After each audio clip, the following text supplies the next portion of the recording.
We are live. We are about to go live in 5, 4, 3, 2, 1. Hey guys, welcome to the Jason J. Daniels Show, Election Edition, California Primary 2026 edition.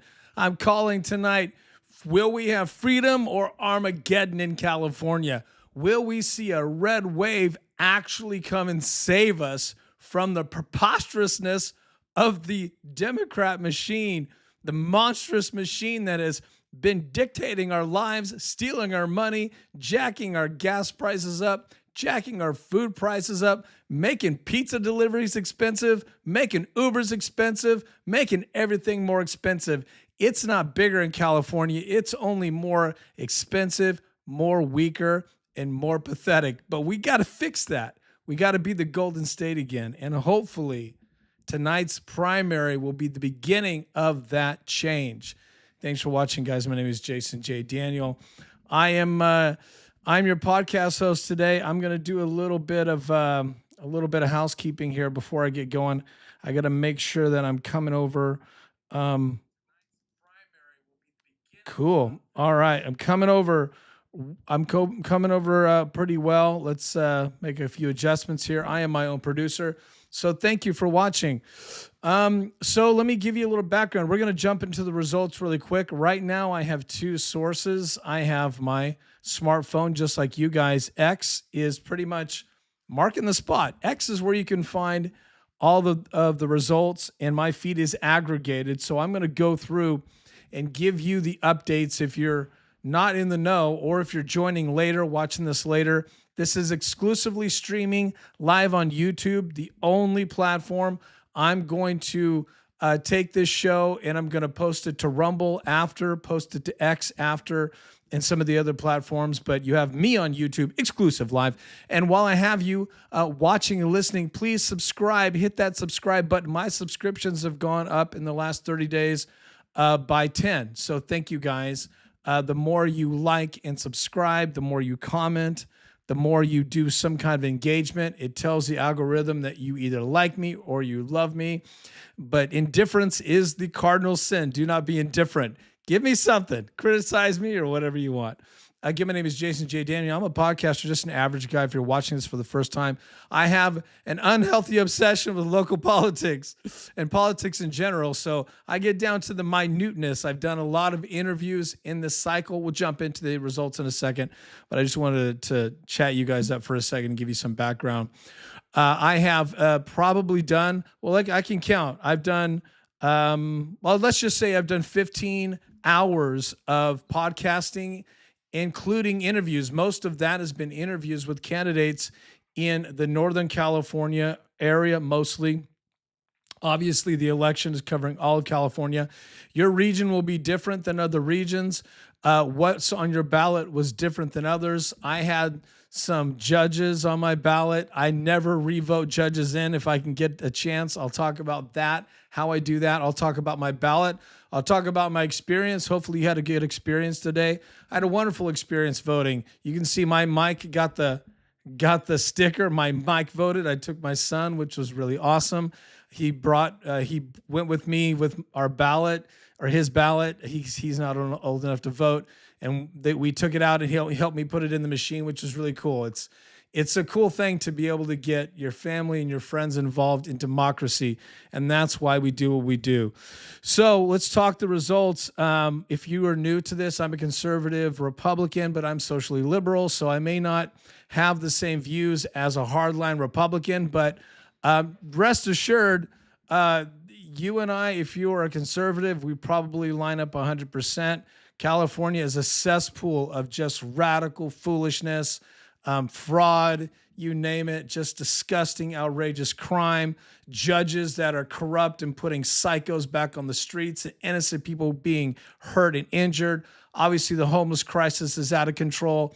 LA and all those things, the natural disasters they've had to deal with. We've had the most disgusting politicians running our state. And if you're voting for them over and over again, I just will pray for you, because you can't do the same stupid thing over and over with these stupid people. They've proven to us all of these state politicians, even the Republicans in a lot of cases, they've proven to us they just don't care. They're not capable. They're corrupt. They may have come in with some good ideas, but the system corrupts you, and we have to work on that as a community. We have to figure out a way to get people elected into office that are not corruptible, that really have the best interest of their fellow voter in mind. So let's get down to it. I'm going down my feed. Okay, so California governor currently as it stands. Now, by the way, I can see your comments on YouTube. So if you subscribe, I really appreciate it. If you watch this after the fact and subscribe and put comments in, I will respond to your comments. Thank you for watching, of course. You can follow me everywhere at Jason J. Daniel right there. Wherever you're watching this, please subscribe. Please subscribe. I do more than politics. I do sports. I do a lot of basketball. I do a lot of football. And my TikTok is popping. Thousands of people on that. We just do sports exclusively. But everything else, you can get a full mix of cool stuff with my podcast. We do true crime. We do politics. But right now, we are very obsessed with this election. Okay, so I'm looking at California governor. I think this is LA Times. This is an hour ago. It's probably... we'll get through now. By the way, I've got, we'll get through all the results and we'll get up to date.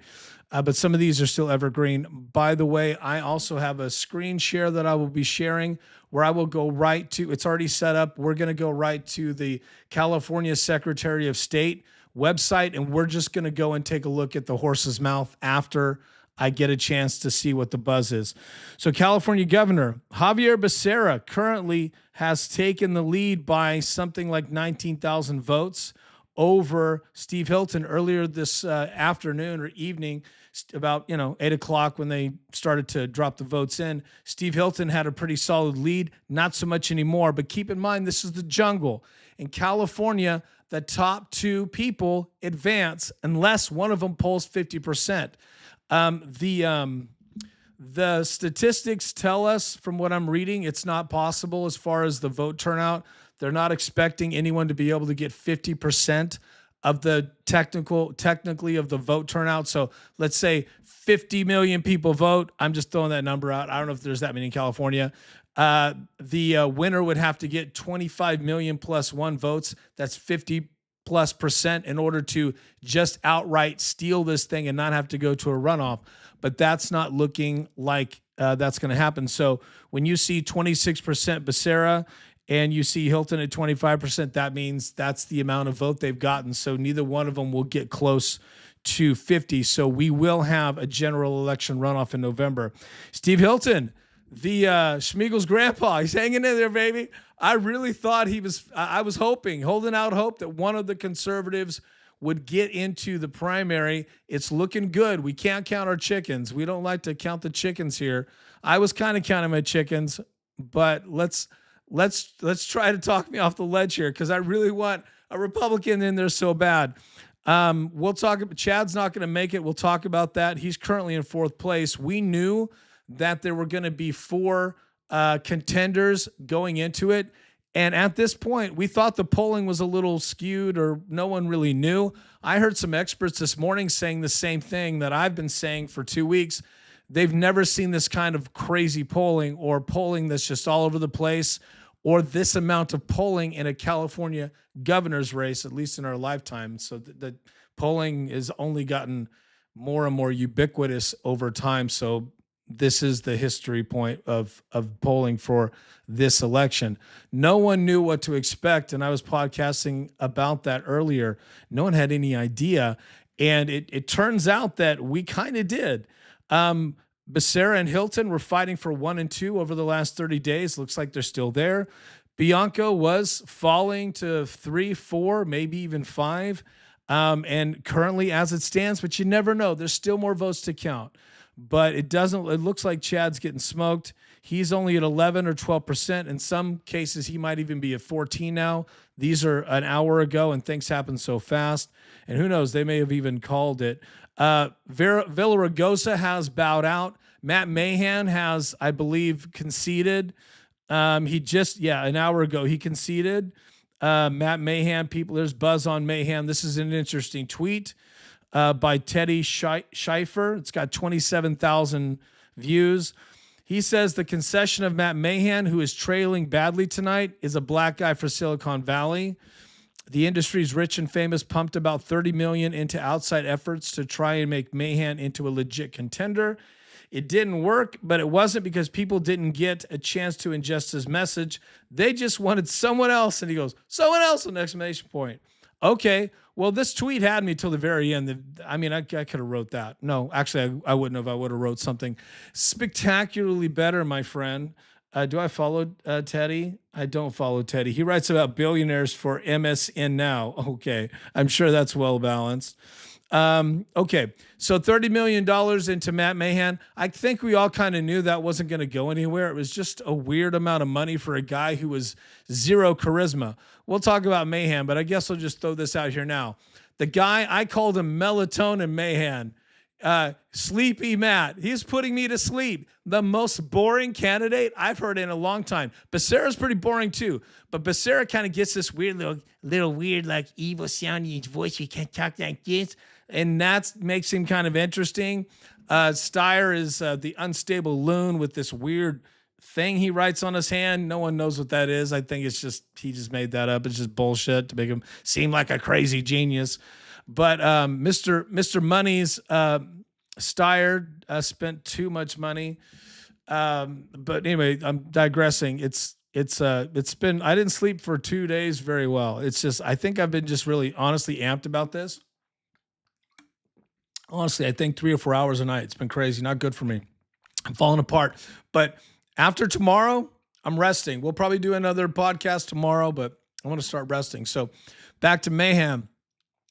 I really thought his delivery was interesting. I'll break them all down pretty soon, but I just want to say I thought his delivery was interesting, but I could tell you could tell when he started getting the big money and they started talking about it, his demeanor changed. He seemed more tired to me. He seemed like he was under a lot of pressure, and that's a lot of pressure to have these guys write these big checks and hand them to you, and they're like, "You're my guy." That's pretty much buying you. I'm sorry. It's hard. I'm not judging. It's just the reality. It's hard to not feel like someone's buying you when they're buying you. I mean, really. So it takes a special person to ignore that and blow the money and be like, it doesn't matter. You ride with me. You win. You lose with me. Take it or leave it. Take your medicine.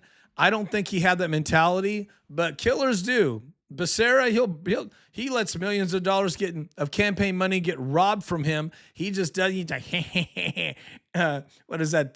Dr. Evil, millions of dollars. He doesn't care. He's like a fuck. And then they give him more money. That's crazy. So the campaign fundraising finance thing is so intricate and interesting. We'll get into that for all the candidates. But Mahan, he had promise. Where I'm going with this is, he definitely has promise, and he's a nice guy. In fact, I kind of liked his message, though it was putting me to sleep. Like, it was crazy. But then when he started going down, when the polls are like kind of hitting the wall with potatoes and Villaraigosa, then Mahan started going Trump derangement and started like saying resistance and fight Trump and ICE and stuff. That stuff doesn't work for me. Right? I get it if you want to try to preach to the loons in California, but that shit doesn't work for me anymore. It doesn't. It's not Trump's fault that California's fucked up. It's not Trump's fault that California's a homeless problem. Stop that shit. It's not Trump's fault.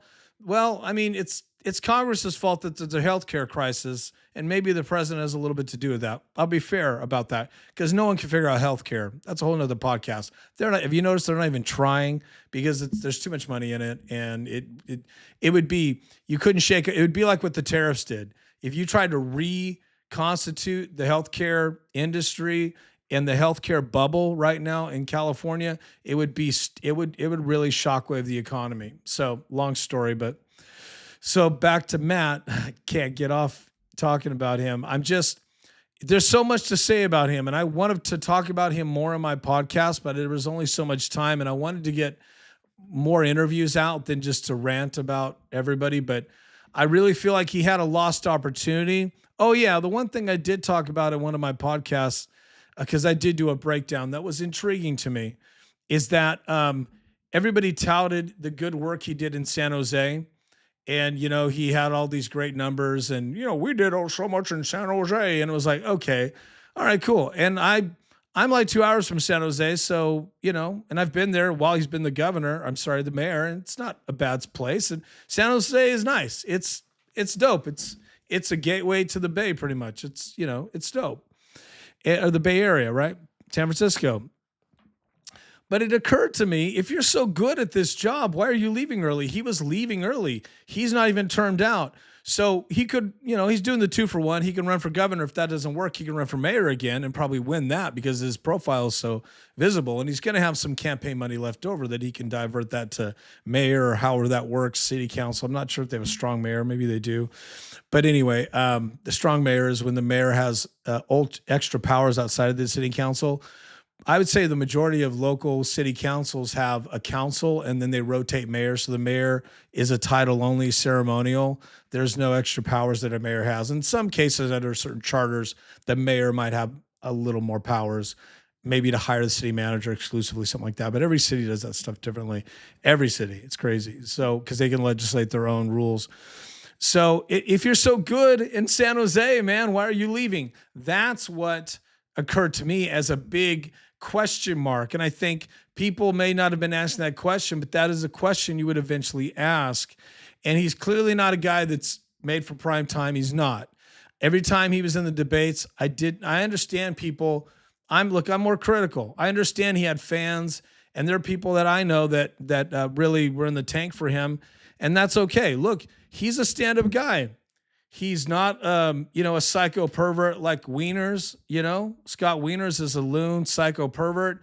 He doesn't care about your family, and he puts children in jeopardy. Matt's the opposite. He's kind of like the good Wiener in a lot of ways. He's got tall and lanky, and he's the Bay Area guy you can trust. In fact, I like him more than Lurie. Like, I do think Mahan is trustworthy. He comes across as super trustworthy, but unfortunately, we've been geared to not trust politicians. So if they feel trustworthy, we naturally doubt them. And then usually when the politicians do something psycho or corrupt or immoral or steal from us or something fraudulent, then we're kind of accepting of it because we're so used to it. So I think Matt was just the right guy at the wrong time. Honestly, I think it's timing. I think he's half-baked. I honestly was kind of concerned because his debates were going down and down, and he didn't know who to fight. And that was one of the things that really was an interesting concern for me, for all the Democrats, is they all just didn't know who to fight. They were fighting each other during the debates. There were way too many debates, honestly, for California, way too many. I would have never, if I was Hilton, I probably would have skipped the last one. Maybe that was CNN, or skipped one of them. He was leading for a while, and the debates made him vulnerable to have all these other people that was running against him to start chopping down his lead. But then again, I know the Democrats. I know they're going to find a way to get the lead, and they may be able to take it. Now, in this case, if Becerra does take it, Bianco and Steyer, it looks like there's no way they can catch up. So it looks like I can't count my chickens, but man, it looks like we're looking at a real governor's race in November, hopefully. And that just warms my heart. It makes me honestly feel emotional because I have felt so burdened by the fact that Gavin Newsom has just robbed us blind and just done the worst, most disgraceful things to us. And then to become the monster nationwide that he's become, and all this nastiness and the lies and the, trying to incite violence and just being a complete, just piece of garbage and not respectable. And it's really been difficult. Now, I'll say this. Some people feel the same way about Trump. Some people feel like Trump's all the things I just said. And let me qualify that. If you have that opinion, I'm not going to begrudge you. Trump does a lot of stuff that makes people crazy. I get that. And some stuff that people say it's a bridge too far, so on and so forth. But Gavin Newsom is my Trump derangement syndrome. I have Gavin Newsom derangement syndrome. I'm honest about that. I don't even know if I was going to say I don't know if there's a cure, but there is a cure. That fucker gets termed out in January, thank God, and we get somebody fresh. Becerra is going to be Gavin Newsom light, and I can work with that. And it's going to be hard for Hilton if he holds on. It's going to be hard for him to beat Becerra, because look what happened with Becerra. He was at like 10 points and he came raging back, and the unions had everything to do with it. And then the publicity from the local media and all these things. So I'm just riffing and I'm totally behind on the results, but let me just go through. But anyway, I haven't really had a chance to talk about Matt Mahan much, but he's interesting to me. I think he's half baked, but I don't think he's, I don't think my phone just locked up because I'm talking and I'm trying to password it. I don't think he's governor material at all, just because I just don't think he's a fighter like you would need to be as governor. But I could be what's the word? Not being fair to him. All right, so let's go to the results on the governor. I'm sorry, the what do you call it? Secretary of State website. I'm gonna have to shift over here for this one. Got to shift my body here because the camera angle is different. Okay, so right now you're seeing the election results from the Secretary of State. Let's just refresh this. So currently, right now, the Secretary of State. Okay, it's refreshed. 75.6% precincts are reporting. So that's pretty dope. Let's see here. I think we're going to have a really good feel. Okay. So we're looking at is this governor or county? This is county results. Okay. No, what is this? Let's, governor. Okay. There we go. There's so many people running for governor. Okay. So currently at the moment, Becerra is still at 25.8%. Look at that. 1 million votes. He only has 1 million votes counted. That's intriguing. I think there's I think they might tell us how many's left. Let's see here. Matt Mahan. 4.5%. He's getting crushed. Yeah, I'm not doubting that. In fact, him and Potatoes, I really thought that was a lost cause. And then the other cat, his name Thurman or something. I'm unclear on him. He was in one of the debates. He's a big time Trump derangement guy. I knew that wasn't going to fly, but in California it could. So here we go. And my favorite piece of work, Potatoes. Let me rub my tired eyes. 5.0 for Potatoes. Look at this. Only 214 dumb people voted for her. I'm sorry, you're stupid. You vote for this psycho, this weirdo that dressed up like Batgirl in Congress to do an impeachment vote. She dressed up in cosplay to make a vote in Congress. This is not a serious person. This is a weird, slobby, weirdo, creepy. She has domestic violence issues. Her boyfriends are drug addicts. She's just a mess. And I'm not being judgmental. She's being factual. Potatoes blocked me, by the way, because I was roasting her so hard. She blocked me on X, which I got to say, it's kind of a badge of honor.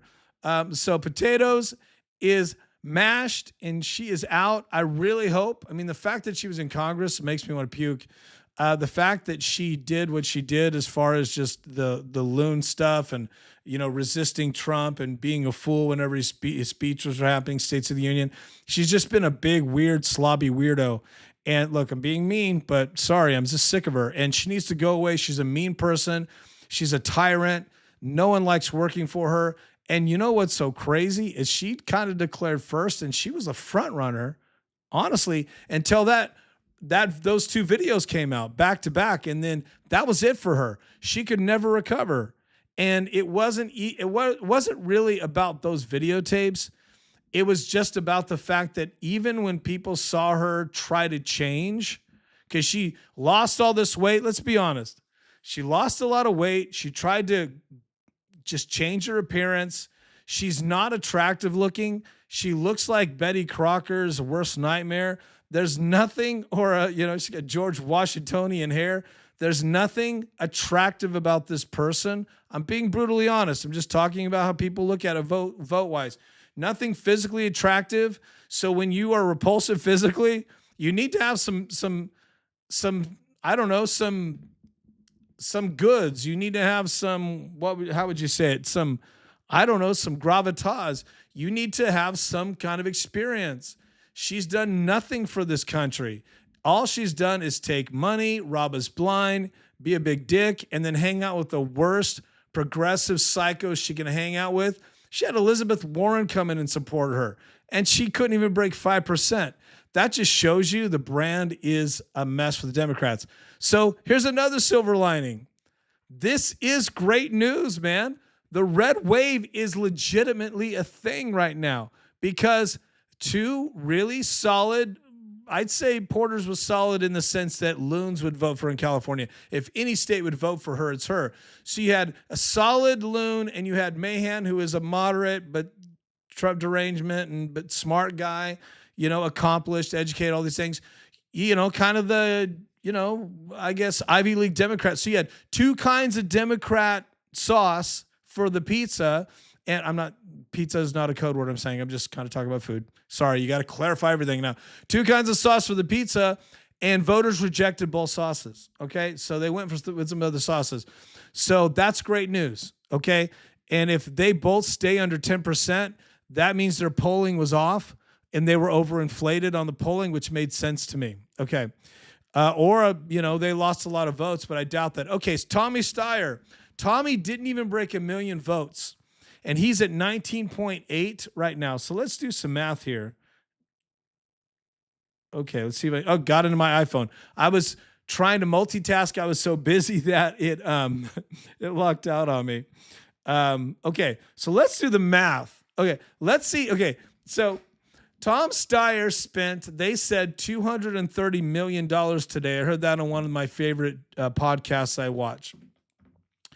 $230 million just for this cycle. He spent another $250 or something to run for president not too long ago. I'm not sure when that was. So let's do the math. Now he'll get more votes, but let's take a little math here. So we got 853,753 votes. Oh, actually, let's back this up. Let's go. $230 million. Okay, I got it. So let's divide that, right? We would be dividing it. Let's see how much he paid for each of these votes. You see where I'm going here.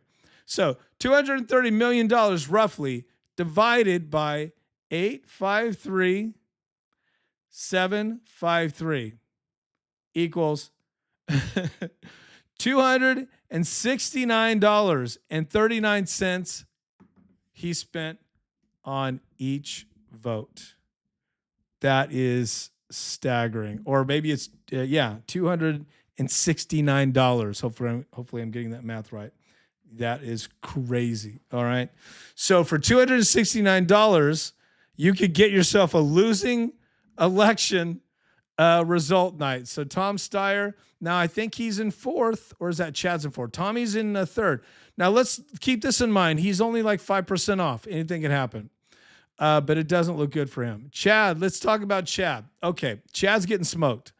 I really thought Chad could make a comeback. I really did, up until yesterday. And I guess I don't know if this is time for me to get into the Chad. Maybe it's too early. We'll do it tomorrow. I'll riff on it because I have thoughts on it. As far as like, did Chad need to drop out, or did it matter? I think that's still the big question, because I thought it was crazy, but I understood why there was pressure for him to do it.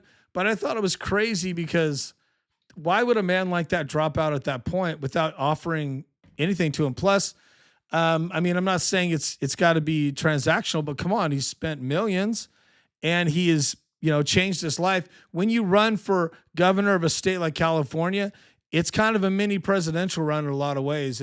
That's why California, governors have. That's why Gavin's looking at it. That's why they say California politicians, California governors, have a really good feel for running a larger campaign and what that's like. Look at Harris. Kamala Harris came from California. Ronald Reagan, right? So there's tons of other politicians nationwide come out of California. So Chad, let's talk at Chad. Chad hasn't even broken 500,000 votes, which is surprising to me, but it's still early. But mathematically, he is probably out of it. Steyer's not.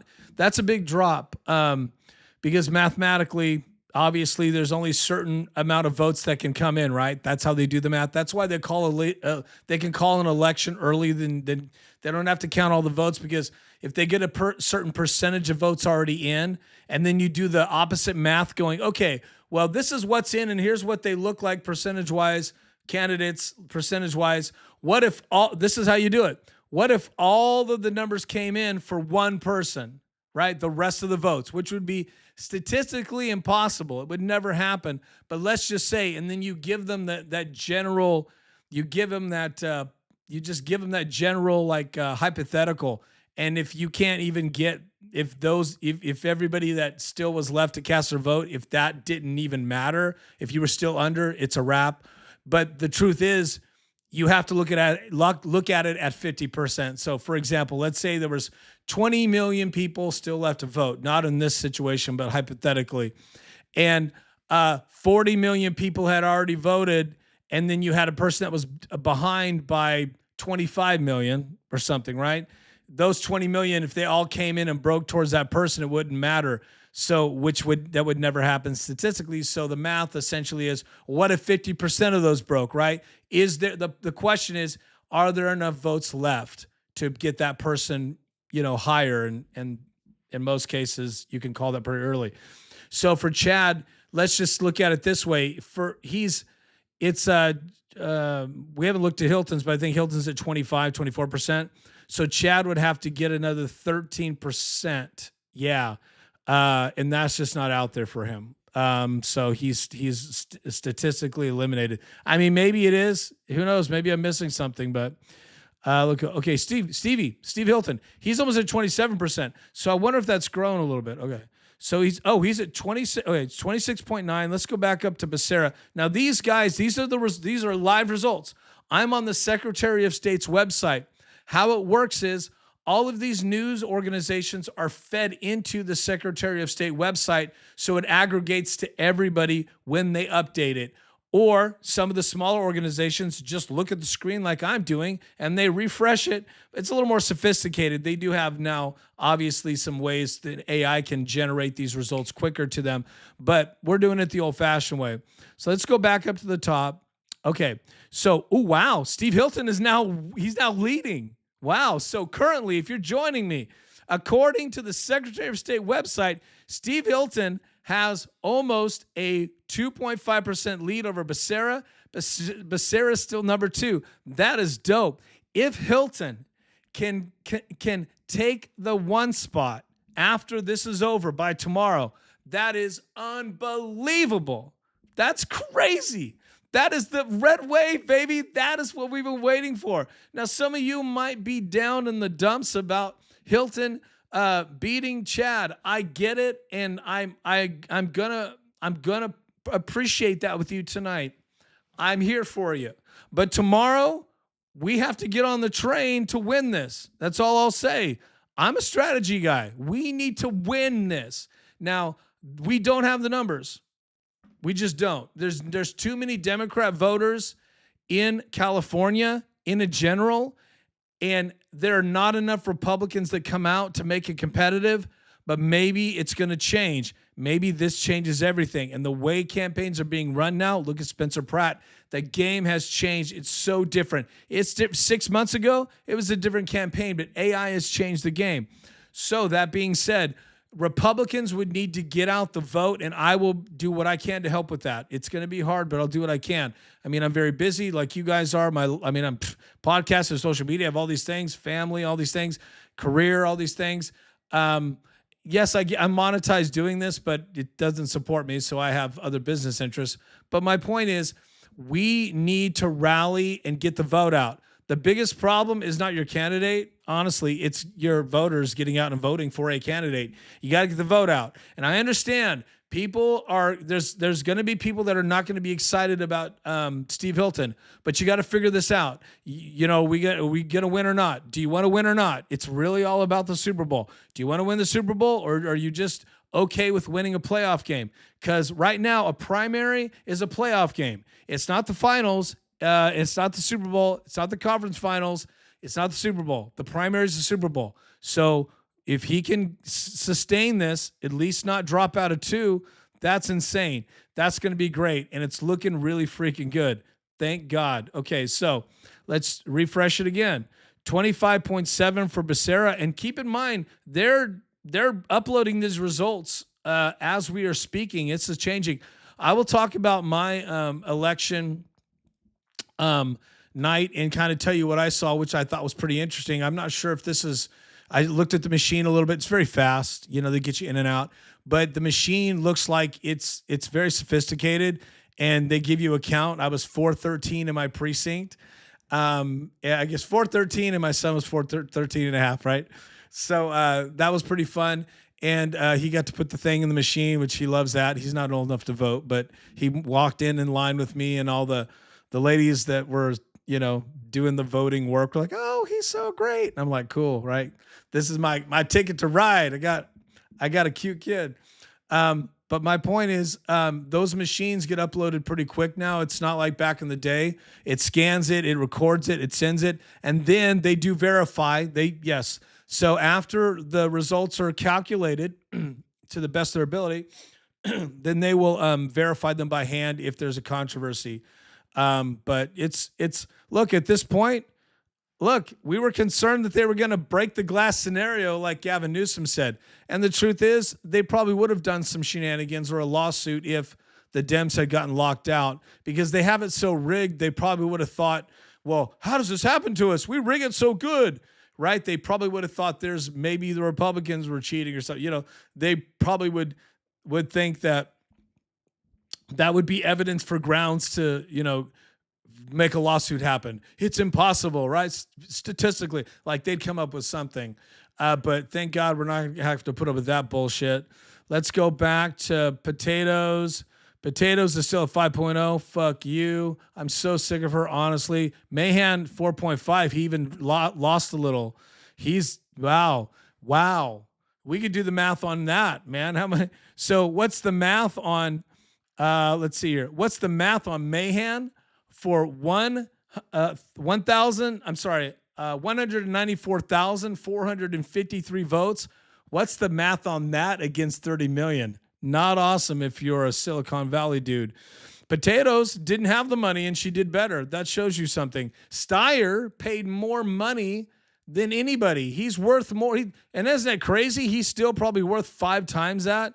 But the bottom line is, his new toy at, what is he, 75 or whatever? His toy was to run for governor, and that was an expensive toy, and he's coming in third. That just goes to show you, money out of your own pocket doesn't buy you the election, but money out of other people's pockets can.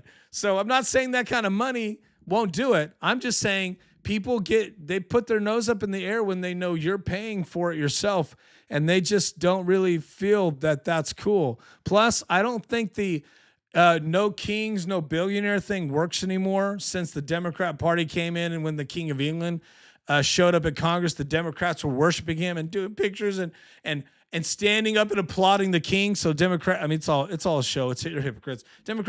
These neo Democrats don't believe in anything but themselves and, you know, money. And so the no kings things, the media stopped talking about that because that's bullshit. And the no billionaires thing, well, Steyer is a billionaire and he was preaching his billionaires and thought that was just a funny irony. That's just bullshit. He lives like he lives like royalty. So there you go. Let's refresh this again.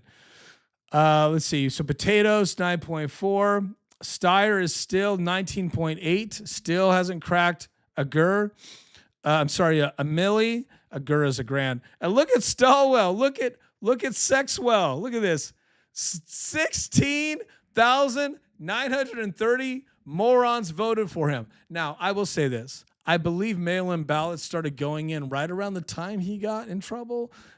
Either way, maybe people are out of the know, or maybe they're just people that voted for him because, you know, they're committed to him. Let's see, Tony Thurman, Betty Yee's the one who dropped out. People were talking about her early, and then Chadwick is at 11.2. 11.2. Let's talk about Hilton's endorsements. So let's take a break from this and let's go back to talking about. Let's talk about Stevie. Let's talk about Stevie Hilton. Okay. It's almost like having a 2-camera setup here. Stevie Hilton. By the way, if you guys are just joining me, my name is Jason J. Daniel. I'm all over your YouTube. Let's see here. Oops, sorry, I'm gonna reset this here. I'm all over your YouTube. Thanks for watching, guys. We are live on the internets. I'm also everywhere down here. Okay, so follow me. If you're watching this on YouTube, even if it isn't live, please subscribe and check out all my interviews. And if you voted for some of the candidates, I might have an interview. Well, if you voted for let me reframe that. I'm tired. It is what it is. It's almost 11. Let me reframe that. Some of the candidates you voted for, I might have an interview with. So I have congressional candidate interviews. I have, I think that's mostly what we did. I do have local government candidate interviews from this year. I have a lot of interviews from last year. I do a lot of local government stuff, and I'm getting some really cool interviews. Things are going well. So check my stuff out. Please subscribe now. So let's talk about Stevie Hilton. So Hilton, he is. Let's talk about his endorsements. The Trump endorsement obviously helped. This morning, and JD Vance has been absent from the internet for a while. There was, I forget, it was always right around Iran war because he, disagreed with it before Trump pulled the trigger. And the word is that Susie Wiles told him, get off fucking Twitter, dude. You're looking stupid. You're vice president. You're supposed to be the cool guy. You're mixing it up with Gavin Newsome and these psychos, Ro Khanna. You're mixing it up with psychos that have nothing to lose. You're elevating them. You're diminishing yourself. There is good sources, that more than one source that said this conversation went down, and she told him, get off your phone like that, right? Take a break. So he actually said he was taking a break for religious reasons from, getting caught up in X. Look, I've thought about it. It's hard to not roast these suckers. I mean, I just see so much dumb stuff on X and so many idiots. I do not suffer fools. I'm trying to make it easier on me so I don't have my stress level high. I'm trying to break a little bit free from it so I can understand. Anyway, that went down the wrong pipe. Sorry to digress, but so JD Vance, my point is, he hasn't been on Twitter for a while, but today he broke his silence, and maybe he tweeted on a few things here and there, but he was very active before the war. But he broke his silence today and endorsed Steve Hilton. That, I'm going to tell you something. That got my attention. It really did. As a Republican voter, it really did. I've been part of this battle of the soul, just like most people. I voted today, which I didn't think I would. It's crazy. It's a crazy experience. Let me just tell you, I'll get into my voting experience, and then we'll jump back on X and see what the news is. When I say voting experience, just my crisis of the soul when it came to which candidate to vote for. Man, we haven't even talked about Spencer Pratt. That just occurred to me. Right out of the gate, Chad Bianco was kind of the first guy. I actually reached out to his campaign early, and they blew me off. And I was going to try to interview him ahead of time. And he had before that, and I don't begrudge them, but I kind of do, because back then, you should be open to at least respond to people that I've been doing this for 10 years. And when you look at my interviews, that my interviews are, respectful. I don't do gotcha interviews, and I do a lot of really serious, you could call it interviews or kind of journalism on local government corruption and, conservative values in local government. It's a mission for me. It's not just a hobby. It's a mission. Well, it's kind of a hobby, but it's turned into an obsession mission. And so when he was announcing early, he was talking about it for about a year. I was hitting them up, but they blew me off. So he was kind of the front runner, but no one was really giving him attention. A lot of it had to do with the fact that a sheriff running for governor, that you tell me the last time a sheriff became governor. It's just, it's an uphill battle. And I'm not saying he shouldn't have done it. I'm just saying the odds were against him in a lot of ways. And then Steve Hilton jumped on the scene, and he clearly had a plan, right? and started running a real solid campaign and started taking celebrities by storm, conservative celebrities like Jamie Kennedy and certain people like that. And then Adam Carolla, there's certain celebrities with podcasts that started to spend time talking to him and they gravitated towards him. And then sports celebrities gravitated. So, and then reality people. And so he was just started to build this coalition of people that gravitated towards him because he's a really good presentation. Presenter. He has a great presentation. He's a good presenter. That's the best way to say it. He is well-spoken. He's really brilliant. I went to one of his town halls and witnessed the Hilton effect myself and I wasn't like won over like, oh my God, Steve Hilton. But I was impressed by the fact that he was really taking it seriously. And I mentioned earlier in my podcast before, not that Chad wasn't taking it seriously, but I wasn't sure about the teetotaling guy from Manchester or whatever. I didn't know if he could really relate to middle of the California. Think about that. If you've ever been to Bakersfield or Visalia or maybe a little Fresno, Bakersfield's more kind of like LA. So let's say Fresno, Visalia, and then, Stockton, right? The Bay Area. So Steve Hilton was hitting all these small groups and small towns in the middle of California. And we're talking, overall farmer wearing, no disrespect, I'm just being real. People are wearing blue jeans. They're blue collar. They work hard. They go to movies. They do baseball with their kids. They go to church. This is not the LA lifestyle. This is like middle class people in middle California, Madera, Modesto, Kern County, right? All that big swath right in the middle, the valley. And he was all over it, walking around eating street tacos, which weren't street tacos, but he's eating food and hanging out with the people and, he stopped wearing a tie and he's talking. He was really working hard. He was campaigning hard and really leveraging social media.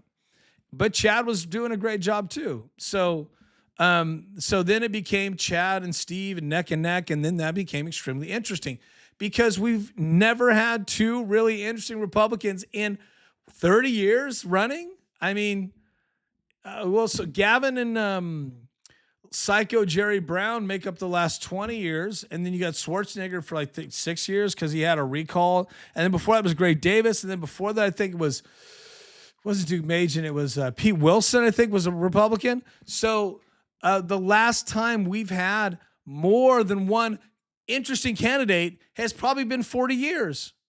Maybe Reagan. Maybe not even. I think there was more interesting candidates during that time in the 80s. But my point is that this is a new world. This was a strange new world we were entering. And I knew this had the potential to change our lives in California. We haven't seen this. Serious candidates people take seriously that really have the money and the means to campaign. So I digress. We were talking about Hilton's endorsements, but this is where I'm going. This is why I'm bringing this up. He was able to get a lot of endorsements from smaller organizations that you probably didn't think about. He had a really solid ground game with himself. Now, I don't know about his ground game knocking on doors and stuff, but look, we just checked. He's still in the lead. He's like in the lead by 1% or 2%. So hell, it must have worked. Now we'll see as they keep counting the votes. But as we get closer, we're at 76% or something, according to the Secretary of State. Once we get to 80% counted, they're going to be able to call this. And right now it's looking pretty good for both him and Becerra. But back to the endorsements. But Chad just didn't get the endorsements that would have helped him. And Steve embraced the Trump endorsement, but he did create some separation. And that was interesting to me. So I don't know if that really made a difference. Some people say in California it's going to hurt you. No, it's not, because Democrats are not voting for Steve Hilton. They're just not. He is not pulling Democrats unless it's a Democrat that really isn't a Democrat, right? That votes conservative, or it was somebody that was a independent now, but a Democrat 5 years ago. Democrats aren't voting for teetotaling Hilton. They're not. And if he pulled some over, God bless them. They're definitely going to vote for a loon on the ticket before they'd vote for him. You see where I'm going? So it's not like it's him versus Becerra in the primary. Now, that's another story, but let's just talk about all the loonies that were on that stage for those 4 debates, potatoes and all that. Matt's not a loon. Mahan's not the loon. Everyone else is Villaraigosa and man, that's a shame though. I could be okay with Villaraigosa as the governor, but he's not going to be a governor under the Democrat regime because he's not psycho enough. He's not nutty enough. He's not crazy enough. He's normal. He's an old school Democrat. He was before Newsome became the POS that he is right now. He wasn't as radical. So that's why he lost, because you have to be a radical. My point is, though, when it comes to the Democrats, no one thought Hilton was going to pull Democrat votes, so there's no reason to worry about the Trump endorsement hurting him because there are too many loons for the Democrats to vote for before him. He'd be number 7 on their list, right, or 5. He wouldn't be 1 or 2, but now it's a different story. You get into the general, you got to pull Democrats, and he could. And I also think he could probably pull some Democrat endorsements. I don't want to get ahead of ourselves here, but I see him as the better compromiser. And that's what California needs. Check out my podcast called Ballot After Dark, where I talked about you can check it out. I might have even done a separate clip, released it talking about, no, I didn't. I wanted to, talking about the compromiser in chief you have to be if you're California's governor. Now, Gavin Newsom didn't have to compromise. He should have, but he didn't, because he did all sorts of mean, nasty intimidation, bully tactics to the Republicans. And then the ones they couldn't intimidate, they would buy them off. I mean, that's just how he works. But Hilton can't be bought off. He's a millionaire. That's also important. And so you got to think that through. Becerra is well-to-do. I don't know if he's technically a millionaire because he's still living that life of public service. And it's late. And he's under scrutiny, so I don't know if he could do the whole money laundering thing that Pelosi and all them do. Who knows? Maybe he'll get there, but I mean, he's worth a bundle. But Hilton is actually a millionaire. And what's interesting about Hilton, let me go back to the town hall and him doing the Northern California, revival scene. He didn't have to do it. He could have just tried to get the deeper population centers on his side, but they were smart enough to know those aren't your voters. You're going to have to roll your sleeves up and rub some backs and massage some shoulders of some of these hillbilly people that, control some of these, little small pockets of special interest and little small GOP, outlets out here. Cause it's like 3 guys in a storefront. It's the GOP of like this city, right? GOP of this district. It's like 3 dudes, or 3 ladies or something. It's not a powerhouse of politics out in Northern California, but he found a way to really rally those people to vote for him. And they vote early, which is smart. I'm in a red county mostly. After redistricting, it may be a different story soon.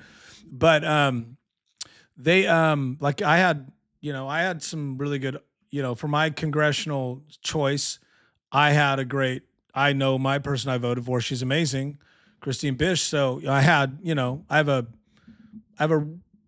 really good opportunity to stay red, and usually vote early. But that's not something that you're guaranteed in any other place in California. It's the middle. And I was also talking about me kind of wavering on my vote because down the stretch, it got really tricky for me. It really did, because there's strategy versus, conscience and all these things, and then who I think would be the best person for the job. And in the beginning, I was just like, let's get them both in, 1 and 2, the lockout. That was my strategy. And I still believed in that like 3 or 4 days ago. But when I realized mathematically this is not changing, and then I watched a few podcasts of people I really respect nationwide that have been covering it, and they were like, yeah, we're not seeing the Hilton Bianco lockout. It's not a reality now. So when I started to really understand, okay, the polls might be closer than I think, because I never believe them, because you just can't live your life by that. But unfortunately, maybe you can with technology. Maybe they are getting better than they were back then in 16 when Hillary was set, when they said Hillary was going to win by 6 and she lost by 6. So it was almost like a 10, 12 point swing of how bad those polls were. But now they're a little better, and I had to be honest with myself. But back to the endorsements. So Hilton just got those endorsements, and it seemed like Bianco was getting them, but not the big endorsements. And what I think, probably when Bianco woke up and saw that JD Vance had retweeted Hilton's, and I think it was the Hilton had been doing a number of videos like almost every day for the last 2 weeks about, Chad, you need to drop out. Let's consolidate our efforts. Let's go Republican. This is our best chance ever. And there's a really good argument behind that. Not about dropping out. That to me is nonsensical for a guy that's put all that time, blood, sweat, and tears into it. It's just dumb. And you have all your supporters that are ride and die for you. Like Bianco supporters, they love him, and they're never going to not love him. And I really respect people that really love their candidate. And we're seeing love for candidates. We haven't seen that in years for Republicans in California. It's a different world. It's so fresh and new. So I think Hilton, I think Hilton I thought they were giving him bad advice, but I'm not running and he is, and looks like he might be number one. So number one means it worked, and it's all good, man, in the hood. So I'm sure that Bianco was probably a little crushed when he woke up and saw that JD Vance also supported Hilton and did a retweet bump of that video. And I have to tell you, I think that won people over. In fact, I have that were on the bubble.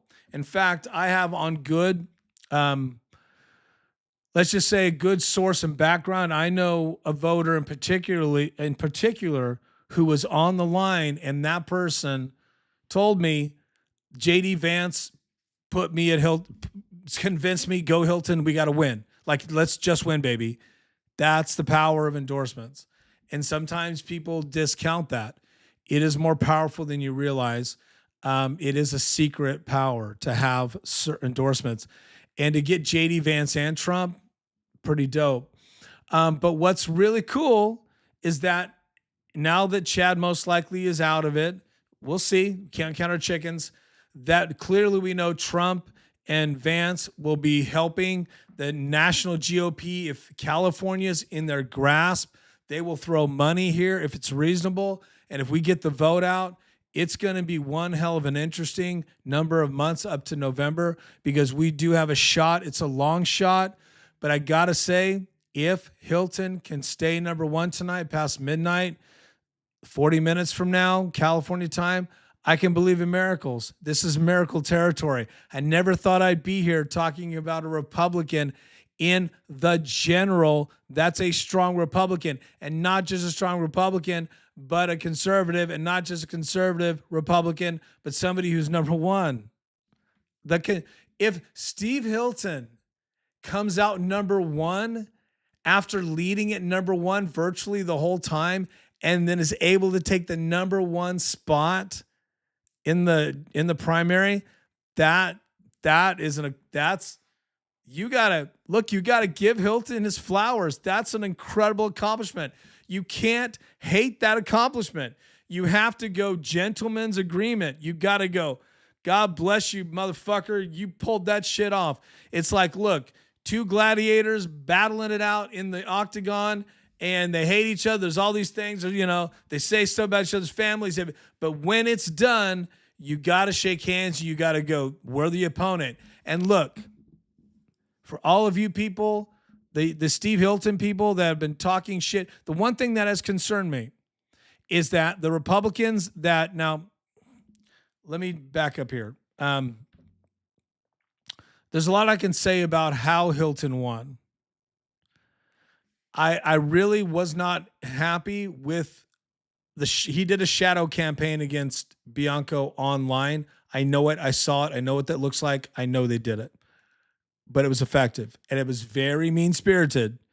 and they really rallied these nasty people to attack him, and they used a lot of influencers out of California to affect our election. Whatever. Okay. Look, let's win. Just win, baby. Okay. All's fair in love and war. But here's what I'm about to say. And I got a little sidetracked because I don't think the Hilton people or the Bianco diehards can respect this about the other campaigns, because there's going to be some bad blood here because people went hard in the paint. But I will say this, without Chad, okay, Hilton people, you guys that are, celebrating and dancing on this, and you're going to say we were right, whatever.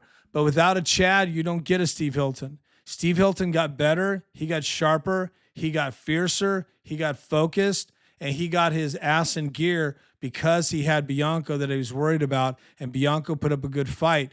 And in the last couple of weeks, where Bianco was he was hitting Hilton. He went hard on him. Hilton was like hitting him back, and they got into the Civil War. You got to respect Bianco because he was fighting pretty hard, and I feel like he won the Civil War. Honestly, he may not have won the battle, but I thought he won the Civil War for the hearts and minds of who is the true conservative. So, but look, they need to shake hands once this is over. And should Chad Bianco support Steve Hilton? I don't know. Who knows such things? But I don't know. But we all need to pull together to win. So it's a conversation. It's too early to talk about it now, but it's a conversation. Okay, let's jump back to the Secretary of State. I'm so interested, and we're gonna we got to shift over here to my Secretary of State, and then let's take a look at this here. Let me reboot this motherfucker. Okay, let's take a look at. Okay, we're at 77%. Okay, we're getting them in. Partial reporting, 77.2%. Now, keep in mind, there are mail-in ballots that still, I think, can come in. Results will be certified by July 10th. A lot of precincts have reported. This is 11:07. This was 13 minutes ago, the last update. So let's rock. Let's see here. Okay, Becerra, he's still at 25.8. Still strong. That's enough to lock you in. Mahan still 4.5. Mashed potatoes. Thank God she's dropping down. If Mahan gets less than potatoes, I'm going to be disappointed because he deserves a better showing than greasy potatoes. Scallop potatoes here. She's at 4.9. Right on. Only psychos vote for you. Steyer's at 19.8, which is a reasonable 3, solid 3. Not looking like he's making more progress. Villaraigosa, it's a shame because not that I want him to win, but if I had to get a Democrat to win, it'd be him. Bianco still 11.2. Looks like he might have a few more votes. But at this point, when you're almost to 80%, it's not happening. And Steve at 26.9. Steve Hilton's leading. Unless there's something we're missing. Yeah, that's all that matters. Steve Hilton is leading. Woo! Right on. And I'm excited because the Republicans in first place. What kind of scoreboard is that, man? It's not just going to be we squeaked in. It's going to be like, we fucking got one, baby. That is amazing. I'm really happy about that. Look, I know some of my friends, you despise Hilton. You think he's all these bad things. Look, he could be, but I just want to win, baby. Look, sorry, Al Davis, just win, baby. All right, let's back this cat up.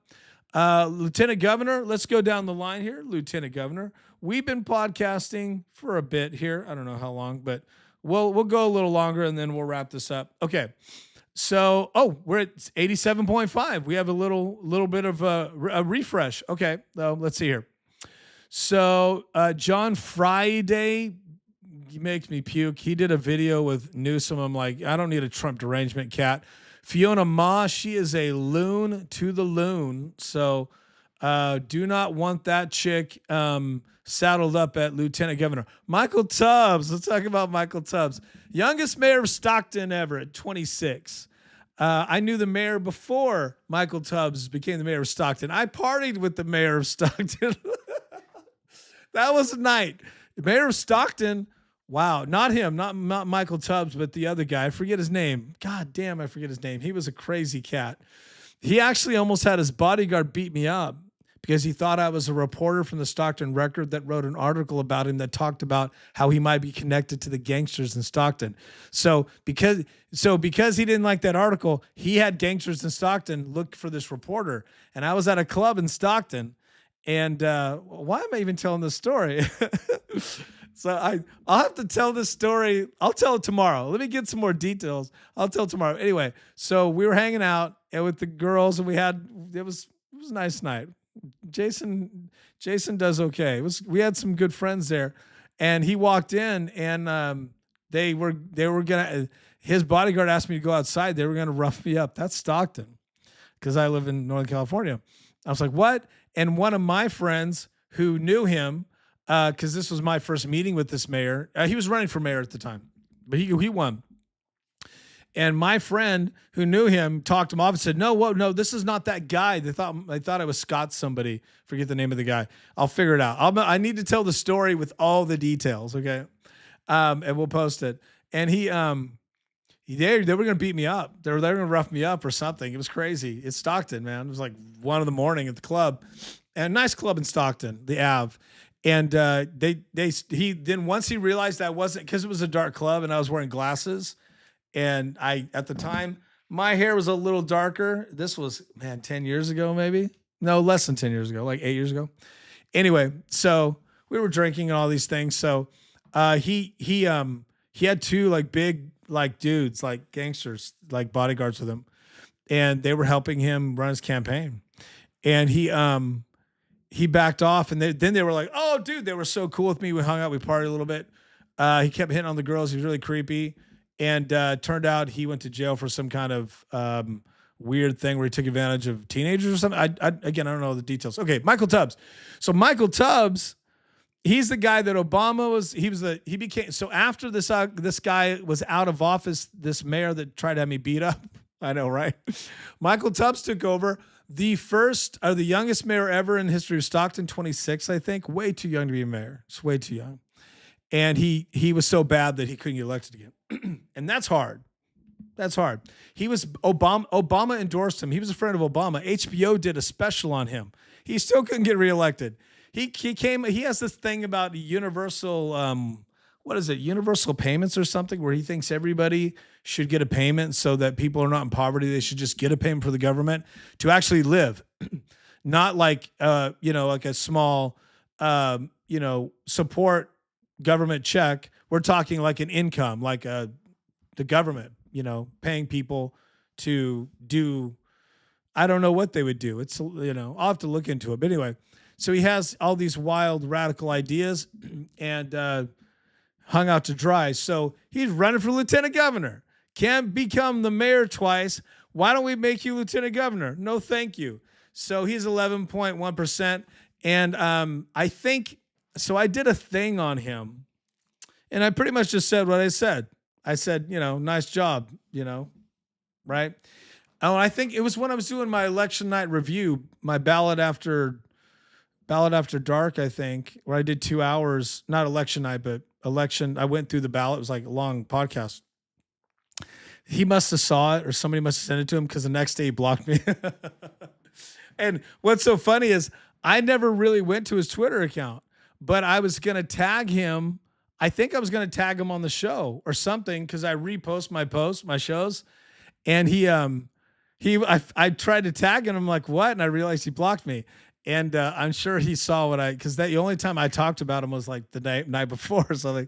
Very funny. He got mad. Poor little Michael Tubbs. Sensitive. Him and potatoes. Look, hey, if the Democrat loons block me, I'm doing my job, baby. Okay. So Michael Tubbs, Gloria Romero. Gloria. Okay. She's like 70 years old. She's been around for 1,000 years. Looks like she's resting in the lead. It looks like she's got a significant lead over Fiona. No, she doesn't. Sorry. My bad. They're neck and neck. It looks like it's pretty close. Interesting.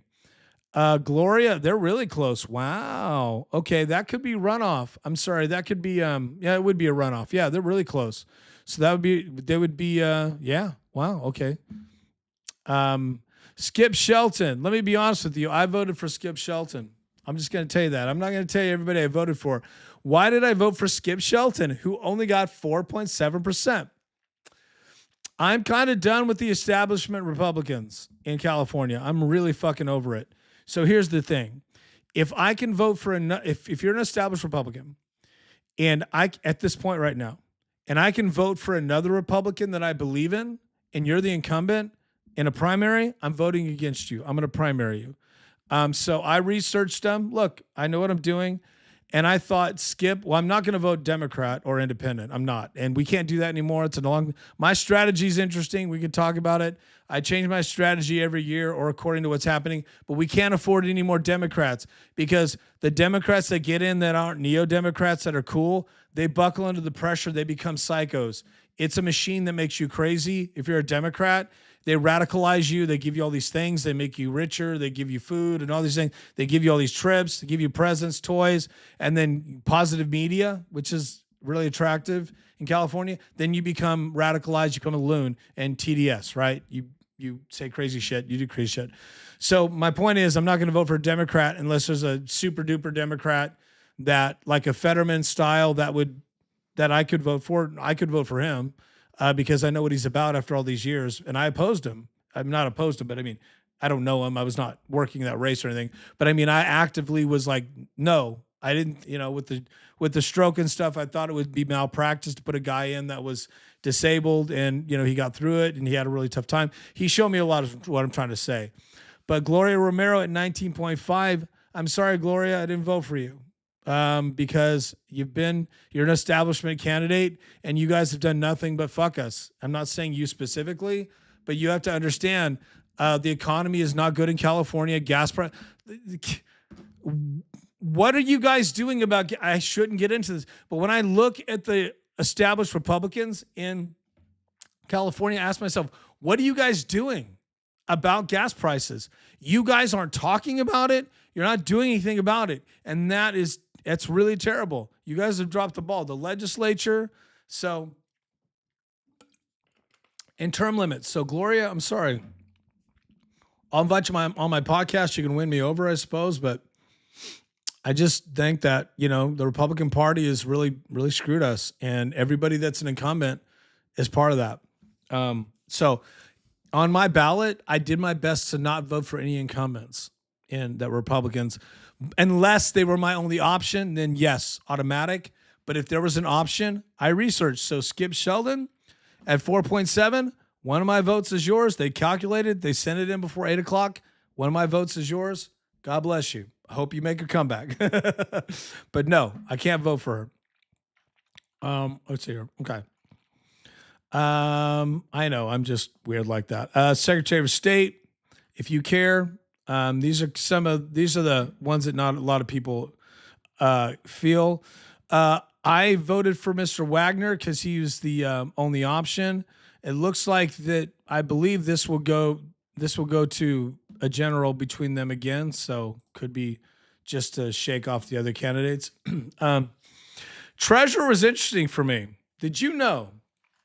I didn't talk about this, but did you know that Jennifer Hawkes is married to the guy who did the Game of Thrones music, all the cool music? I love the Game of Thrones music, by the way. I'm in love with it. Like the soundtrack, I listen to it almost every morning. I listen to some of the songs. I have it on a playlist.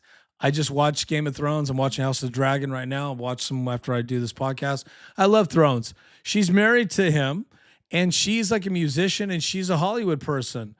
She's a millionaire, and she puts herself as retired businessman. I think it's Jennifer. I'm pretty sure it's Jennifer Hawkes, right?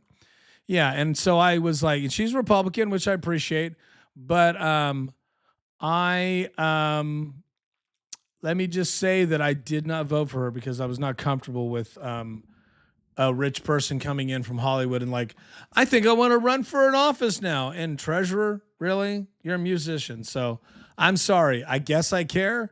But so I did not, obviously, who I voted for. And look, another person that didn't win, but I'm not voting on who can win all the time. I'm voting on who the best candidate is for my conscience.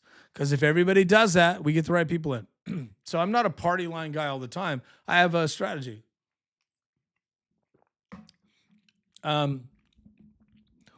Attorneys General. Let's see here. This one I think is a no-brainer for me. Yeah, Michael Gates. Man, that's going to be interesting. So, Bonita is a scumbag. Just Google him. Just Google him. Insurance commissioner is an interesting one. Let's see here. Ben Allen, Democrat, no. Jane Kim, Democrat, no. This is a jungle, so it's going to be two Democrats, it looks like. Eric Thor was interesting to me. Merritt Farron. I researched Merritt, and I kind of liked what I saw, but I'm going to be honest. It felt like a Mahan for me. I was a little concerned that he might be a little low energy for me. So I kept researching, and let's see here. I believe I voted for. I should know. I believe I voted for Mr. Lee. I think. Yeah. Either way, but Merritt, I was close. You did okay. So yeah. So okay. So it looks like unless Stacy, did I vote for Stacy? Sorry. It's. Oh no. You know what? I can tell you. I took a picture of it. I should. Darn it. Let's see here. How long have we been going here? Let's see here. Okay, you guys are well. Thanks for watching, guys. You guys are dope. We've been going for about an hour. Okay, I'm gonna wrap this up, but actually, I'm not gonna wrap it up. I will, but I just wanted to stay on till we could get. I wanted to kind of walk this through with you guys, talk it through. Let's see here. Okay, who did I vote for? Is this Secretary of State or Secretary of State? This is Insurance Commissioner. I'm so out of it. Let's see, Insurance Commissioner. Oh, I did vote for Stacy. All right, right on. Okay, so I did end up voting for Stacy, and I'll tell you why. I'll tell you why I voted for Stacy.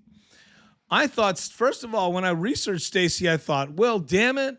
I wish I would have reached out to try to interview. I thought she would be a great interview. So, Stacy, if you're watching this, I would love to interview you. Win, lose, or draw. Hopefully, you can make a little comeback. LL Cool J, don't call it a comeback. Maybe you can make a comeback here. But I did vote for you. Reason why is I like your style. I like that you're educated in insurance. And I saw you answer some questions on the cost of insurance. You were on a news clip. And I loved your style. I like the cut of your jib, and I like how you answer the questions. And I thought, there's certain things I can see, and I'm like, that works for me. I don't need to do the whole, thesis on a person's life. But it was Merritt, and I'll reach out to interview you, Merritt, just because I didn't vote for you. But I feel bad. I liked you, but I just couldn't pull the trigger. But look, 7% did. I could have been in that camp. We're this close. Almost knocked off my beverages. Okay, let's see here. Which one? What was the other one I was confused about? Was Secretary of State? I was confused. No, I wasn't confused on that one. Oh no, maybe I was. Let's see here. Secretary of State. Who did I vote for? I'm not going to tell you all my votes because some of them, I just, it was just it's not useful for you. Secretary of State. Okay, yeah. That was Don Wagner, Orange County cat, Don Wagner. I voted for Don. Yeah, so we went with Don Wagner. Don, maybe you can make a comeback, but you're down by 15, at least for the first place. But it looks like you're going to be. I think this is a jungle for you. So it looks like we'll try to get you on. Now, anybody I voted for that won, obviously I'm going to try to get you on before the general. Controlla. Let's see here. Did we talk about Controlla? I went with Herb. Herb, baby. I had to go with Herb. He's looking good. Peace and Freedom Party, not so much. And Superintendent of Public Instruction, no brainer. I actually endorsed Sonia. This was one of the votes. Let's see here. Yeah. This was a vote that I was very.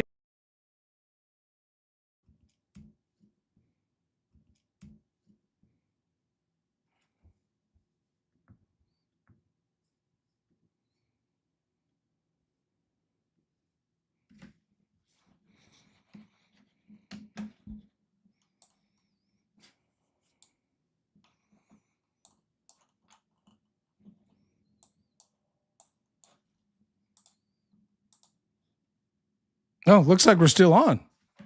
Hopefully, do I see? I lost my power. I'm sorry, guys. Let me see if I'm technical difficulties. Let's see here. Am I still on? Oh yeah, I'm still on. Okay, cool. I lost a little bit here. Lost some. Okay, so let's go back to the live screen. Okay, we're back. Let's see. Did I? All right, that was sad. I'm so sorry. Okay, I'm back. Woo! I forgot to plug in my laptop. Rookie move, rookie mistake. But it looked like it kept the stream going. So thanks for hanging in there. All right, right on. So let's I was on a roll too. Let's see here. Let me do my split screen here again. And let's see if we can get the okay. Let's see if we can get this back up. I liked doing that. Okay, let's see here. Sorry, guys. Where's the?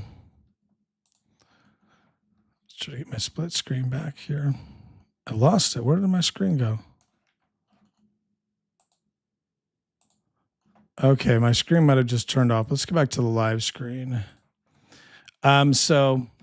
So yeah, so I was very happy to vote for Sonia because the reason why I was really happy about that is, and I'm going to try to work to get the screen back up. The reason why I was happy about that is that I usually when I vote for secretary or superintendent, I really don't know, what that person's doing. Oh, cool, got it back. I think we're in good shape. I really don't know what that person is doing. Sorry, guys. We have to. Okay, let's see here. I know what I need to do. Let me. Well, let's. You know what? Let's go without it. I lost it, so I can talk. I can read it to you. It's on here. I have my. I'm not sure why it's not live. But my bad. So Sonia's at 24.9%, and she is dominating.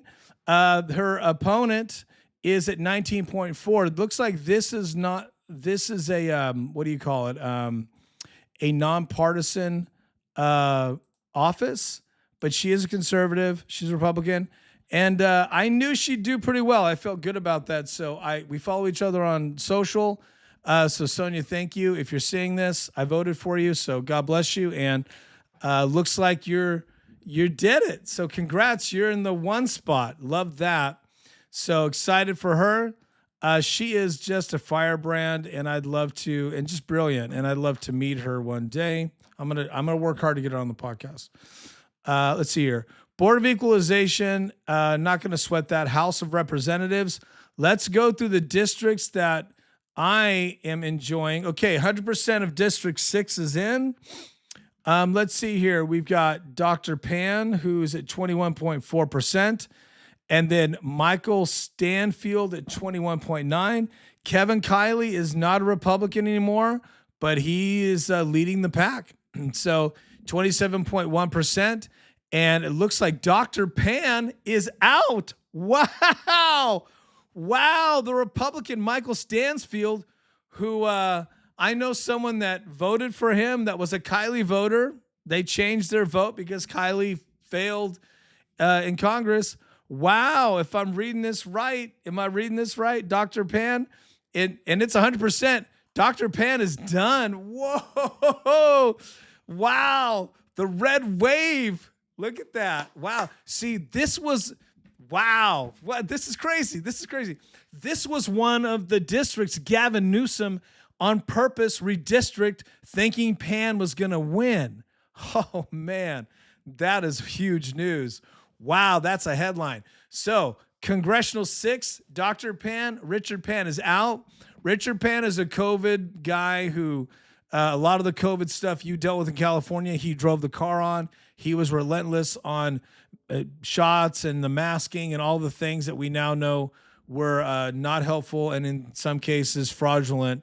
Wow, that's exciting. Unless now there might be a little they because that's under 1%, there might be a rule where they got to count those votes out. But what's crazy is that when you look at the numbers, only 21.9%. I got to try to get this going because this is I don't know what's happened, why we can't get this going here. I got to try because you need to see this on the source here. Let's see here. 21.9%. Okay, I'm going to change that and then there we go. I bet we got it. Cool. I had to do a little finagling. Look at this right here. Let me move this. Okay. This is super tricky here. I kind of moved okay. So let me move this here. Let me show you something that's intriguing to me. You think it's hard to win a congressional seat? It can be, but all these folks needed was under 30,000 votes. Look at that. Some of these psychos that get into our Congress, they're getting in with the 20,000 people are the ones that putting them in, and they're representing millions. You got to think about these numbers, guys. That's why you have to vote, because you don't vote, then loons get in. And I'll tell you this one right here, this one's a crazy dude. The Thean Ho is nuts, but this Lauren Babb Tomlinson, she's one of the worst psychos, loons that could ever be close to a congressional office. And I was really, really hoping that she was not even going to get close to it. Thank God. She's a radical that would have done the same old stuff that these inexperienced young people do when they get in with the Democrat label. They have to try to be as progressive as they can so they can get on TV and go viral, right? And then they say the worst garbage and they start to incite negativity and violence, and they hold up things from getting done. They hold up votes, and then they act more important than they should ever be. And thank God only 10,000 people bought her lies. District 3 is a favorite district of mine. We got Ammi Bera in it, and we've got Christine Bish. Now, Christine's a friend of mine. I voted for her. I haven't even seen those results. So we're going to scroll down together. You're going to get my live reaction. Okay. So Ammi Bera, 33.1%. It's pretty dominant. Christine, 12.3. She outperformed Heidi Hall, who people said she had a shot. Rob Tucker, 34.5. That is sad. We did not vote for Rob. Rob is Rob's got a lot of issues, and my opinion, not the right choice, and not a guy who really can really serve in Congress. I don't think he's ready for it. Christine is the one, but unfortunately, she did not get the endorsements and was not able to break out a third. But she gave it she campaigned so hard. She got my vote. Rob, actually, look at this. This is a red wave. Now let's put aside the fact that Rob's not my candidate. He got more votes than Ammi Bera. Ammi is he's like an icon of Obama worship. He's an Obama guy. He's been in Congress forever. He's a moderate Dem, but does push the progressive side when he has to. But Rob outgunned him. Look at that. That's impressive. Look, that shows you something. That shows us that he could win in the general. This is intriguing to me. The seats that they all told us, the media told us the Republicans were going to lose. That the Republicans were going to lose. Not looking like that, baby. And look, I have to be honest. The history is against the Republicans keeping the House. Odds are against the Republicans keeping the House. But a lot of things are looking very good that they might actually do it. The redistricting was so fucking stupid. These two districts I just showed you were redistricting California, specifically so Gavin could get his buddies in, and it backfired. Amen. Thank you, Jesus. Okay. 7, we've got 7's interesting. 7, we had an interview with my good friend Ralph Nawobi, if I'm saying it correctly. He was a really great guy. I endorsed him. That's how he did. 17.3%. Wow. And Zach, whoa, tough one. Doris at 31. Ralph did pretty good. My Vang, Psycho, oh my God. Oh my, is this 100%? Oh my God. Oh my God. The Republicans. Oh man, that is a heartbreaker. Oh man. So it's going to be between Doris Matsui and a psycho anti-American Sacramento City Council psycho. That is sad. Wow. Well, Doris is an icon. It's hard to beat her. Yeah, you're getting my first time reaction. I didn't see this. My Vang is a loon to the loony loon. She's a loon to the zizzy. Loon to the zizzle. She's a lizzle to the zizzle. My Vang is anti-American, but she's trying to pretend really well. 24.7. Ralph, man, Ralph, I'm just gonna tell you, you went on my podcast. God, look, next time let's do it earlier. We could, Ralph, we could get you through next time, baby. I believe in you. This cat here, Zachary Wooden, there was rumors that, well, not rumors, but he actually got this infusion of cash out of nowhere, like 100 gur and or something like that. And then there was like mailers supporting him. And he's like a 25-year-old college student or something. And he outgunned Ralph. And the concern is that Ralph was getting outspent, but it was Doris's money. And they were trying to get the easiest Republican to beat in the race. I had to tell you, Ralph is impressive.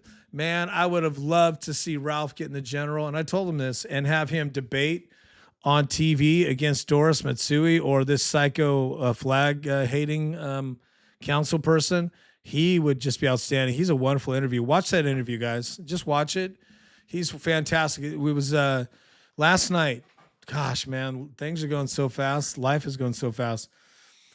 Wow, that's a bummer. So 2 of my picks, that's a bummer. Lost, but I'm seeing a silver lining. This district though, it's the fact that Zachary came in 3rd place and Ralph came in a solid 4th. That shows you something. That does show you that there are conservatives voting. Let's see where the other districts that are intriguing. Is it 11 that has 11 could be the Wieners. Yeah, this is the Wiener one. Let's see. Mary Herabel. This is intriguing to me. She was interesting. She was getting a lot of buzz on social. Only 4.7% is a surprise for me. She's a moderate, though she's a Democrat. And so moderate Bay Area folks or independents were kind of gravitating towards her because she's very common sense. And you had just a pack of loony wolves in that one. And then you had, wow, look how dominant he is. Wow, he came close to just winning outright. But there were too many people in the race. So the big wieners, leather wieners, he has no shirt on right now. You know he's that excited. So Scotty is at his party in leather and whips and chains and shit, and he is happy tonight. Good for him. Look, hats off. You got to run a campaign to win a campaign. I have respect for the loons when they win campaigns. Connie Chan came in 28%, who was another psycho. I think that was Pelosi's pick. Because I don't think she picked wieners because wieners is so radical. But look, it's San Francisco, you know. So looks like Connie is gonna take the number 2, but a very weak number 2.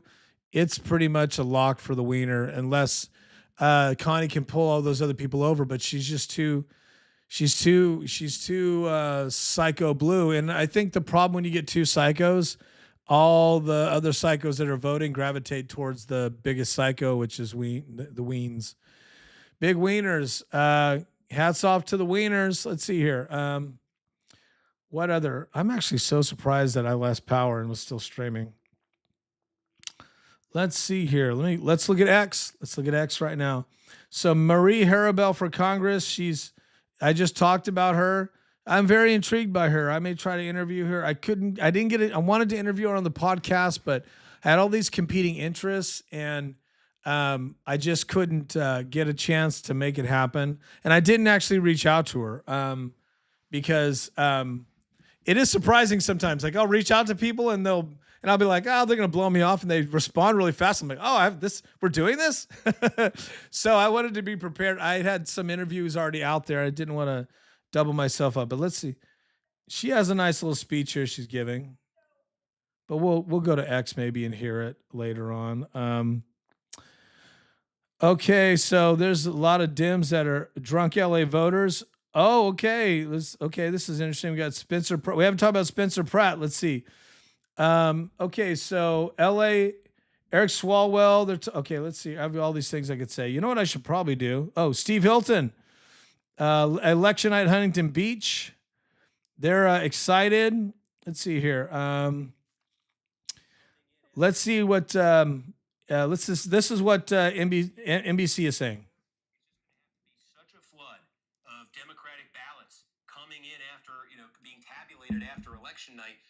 Or into the wee hours this morning, that would just lift both Democrats over Hilton. That's increasingly what it needs to be for Steyer. Now, let's talk about this governor's race. Wow. Okay, that is so crazy. They're showing the numbers that I was showing you, or that I was showing you. Let's see here. So NBC's graphic. I don't know if you can see it up there, but it's probably hard to see. But their graphic is, you can see the orange is Hilton, blue is Becerra, and baby blue is Tommy Steyer. Yeah, it's a wrap. So like I was saying earlier, the math is that Hilton, man, it's basically a 1%. Wow. Oh, it's crazy. A 1% win. Stevie Hilton pulled it out. And so let's talk about, since we're talking about Stevie, let's talk about, and we're going to do this for a little bit longer. It's election night. We're just figuring this out. I'm just riffing. Whoop, got no notes. I'm always hitting my mic and doing mean things to it. Let's talk about Stevie and Chad. The dropout. We didn't talk about that yet. The concept of dropping out. Clearly, that wouldn't have made a difference at all. I mean,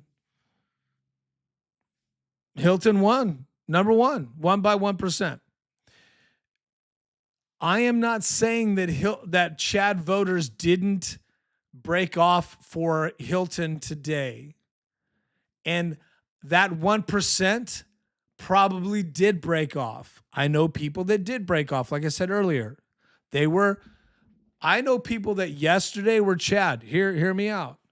Because people are calling me all day long, buzzing me all day long until the election. And then all my contacts are like sad. But hear me out. I know people yesterday that were Bianco, but they didn't vote yet because they just didn't get around to it. And they were like, I'm going to drop the ballot or whatever today. Though some of those people broke because of JD Vance and just because of, hey, we want to win, right? Thank you for Matt. Thank you for the subscription. Appreciate it, my brother. Thank you for watching. It means a lot. See, I'm live. I can see you guys. Thank you. So the Hilton voter. So I know people. Telling you the truth, that broke off for Hilton today, and yesterday they were Chad. Only because these people were like, we want to win this fucking thing. Okay. Sorry to cuss, Matt. I'm just excited. And so the I want to win is what broke them off, not Chad dropping out, because Chad didn't drop out. Now, what if Chad had dropped out? I'm going to say 5% of that 11% might have broke for Hilton. Because Chad said, if Chad did, hypothetically, all of my peoples, let's get together. Let's say they had done a video, right? He could have polled at least 4%. It wouldn't have made a difference. Hilton was going to win. Now, it might have helped with the 1%, but I'm just saying it didn't happen, so Hilton didn't need it. And I don't think Hilton saying to voters, Chad drop out, made people, oh, Chad's not dropping out, so he's not a good guy, which was the bullshit that the Hilton campaign tried to run. So I knew that you got to drop out was a mistake. It showed weakness. And my concern was that voters might break for Chad from Hilton because, hear me out, because of the show of weakness that Hilton looked like he thought he was going to lose or get number 3. He was concerned. So I think the fact that Hilton came in lower than 1% win is attributed to Hilton making mistakes down the stretch. And I thought 2 weeks of crying about it and then you got to drop out in the videos, I thought that was a mistake and that showed weakness. I think that should have been done behind the scenes. And if Chad wanted to do it, he could have had a pathway to it without being called out. So I just thought it was a desperate thing. So I think that hurt Hilton more than Chad people breaking off for Hilton. So either way, my point is we're looking at, this is destiny. It happened. The fact that, look, if Hilton had won by 2% less, he'd be 2. So the difference between 2 and 3 was pretty significant, 5%. It was always meant to be. So that's what I'm saying. So if you are a Hilton voter, do not be mad at Chad for not dropping out. It was stupid to ask him to drop out because he's a grown man who has won elections before. He has more wins than Hilton has. Now Hilton has a win. But Chad has won primaries and won generals. You have to win an election to be a sheriff. Now it's a smaller election, but sheriff's elections are hard. They're not easy because everybody hates sheriffs and all this stuff, and you get, who knows what you get in the press. He gets sued all the time by people. It's just part of the job. Something bad happens, he gets the rap for it. It's part of the job. So he was never going to drop out. No self-respecting man would. And this is what I thought was, if Chad drops out because Steve did a couple of videos in his car begging to drop out, Chad was not a strong candidate. And that's a charade. Then he was never real. And I know I know Chad enough to know, because I followed his career, that he is not that man. I knew he wasn't going to drop out. That's dumb. He fought back. So I have a lot of respect. The Civil War showed me a lot. And this shows me a lot that Hilton beat Bera. This is crazy. It's crazy. Like, oh my God, we have a shot at this. I know some of you are like, Jason, that's not the point. Hilton, this, Epstein files, Hilton's got these. I got it. I did a show on it. Look, I brought it front and center. It's something to talk about. But apparently there is a good bunch of voters that don't care about the fact that Hilton was in the Epstein files, and they don't care about Hilton's liabilities, that he just became a citizen 7 months ago, and that his wife is a globalist. Those voters don't care. And blue voters didn't vote for Hilton. They didn't. So this shows you we have a shot. If we get out the vote, we have a shot. Think about this. They're going into a general. Becerra's going to have to manufacture more votes. Now, that being said, Tom Steyer has 19% or whatever it is. That he's a power broker here. Bianco has 11%. He's a power broker here. So these two guys are power brokers. So that's why Chad doesn't drop out. He drops out. It's over. No one supports him. He's done. He doesn't have the ability to say, I want all my people to go over here. But now he does. So this is going to be quite the interesting scenario. Now, and here's my thought. If you didn't vote for Becerra the first time, this is easy math. If you didn't vote for him the first time when you had a chance, but you voted for Steyer, why would you vote for Becerra the second time? Well, because you want to win. Sure. But let's just say out of that 19%, this is interesting. Let's just say it's not realistic to say 19% of those are going to break for Becerra. That's not real. So you can say, let's say 50% of that 19%. Let's just roughly say 9 or 10% break to Becerra. Okay, well then that's 35%, right? Okay, what does Chad have? He's got 11%. Those 11% are more of that percentage are more likely to break towards Hilton because that was the only other option. And it's a conservative that wanted to vote, but they didn't feel comfortable with Hilton. So they went with Chad. So Chad is the power broker. If Chad sends over his 5 to 7% or gets out the vote and campaigns with Hilton, men's fences, figures it out, which would be so cool. He could be the kingmaker. There's something to be said about that.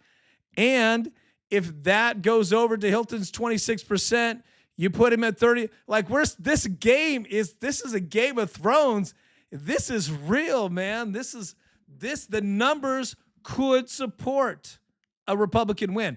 If Hilton had come in at 20% or 23 and Becerra at 27, different story. But this is why what I'm saying now is why MSNBC thought it was noteworthy that Becerra is number 2 and couldn't get more votes in Gavin Newsom's land than Steve Hilton did. That shows you something. Again, the numbers don't favor the Republicans in the general, but it's a whole new world here. It's a strange new world. It's not like we thought it was before. And there are people losing tonight that I didn't think would lose. And there are Republicans who are winning tonight. I didn't think they'd win. This is crazy town, and I'm here for it.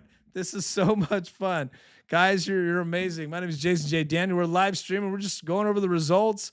I do political interviews, local government, state government. I do basketball. I do football. I have 10,000 followers on TikTok for just sports. No politics, just sports. I do a lot of fun social media. I just like to do a lot of things. I study a lot of things. I like to talk about a lot of things. And I'm a very big believer in democracy. So this is why I do what I do. Please follow me on all my socials. If you've subscribed, I really appreciate it. My subscriptions are growing. You can give me a follow, give me a like or a subscription. It tells the algorithm that what I'm saying at least is interesting to you. And love me or hate me, interesting is a good thing. Okay, so let's go back to Twitter real quick. It's 12 o'clock. I'm probably going to wrap this up soon.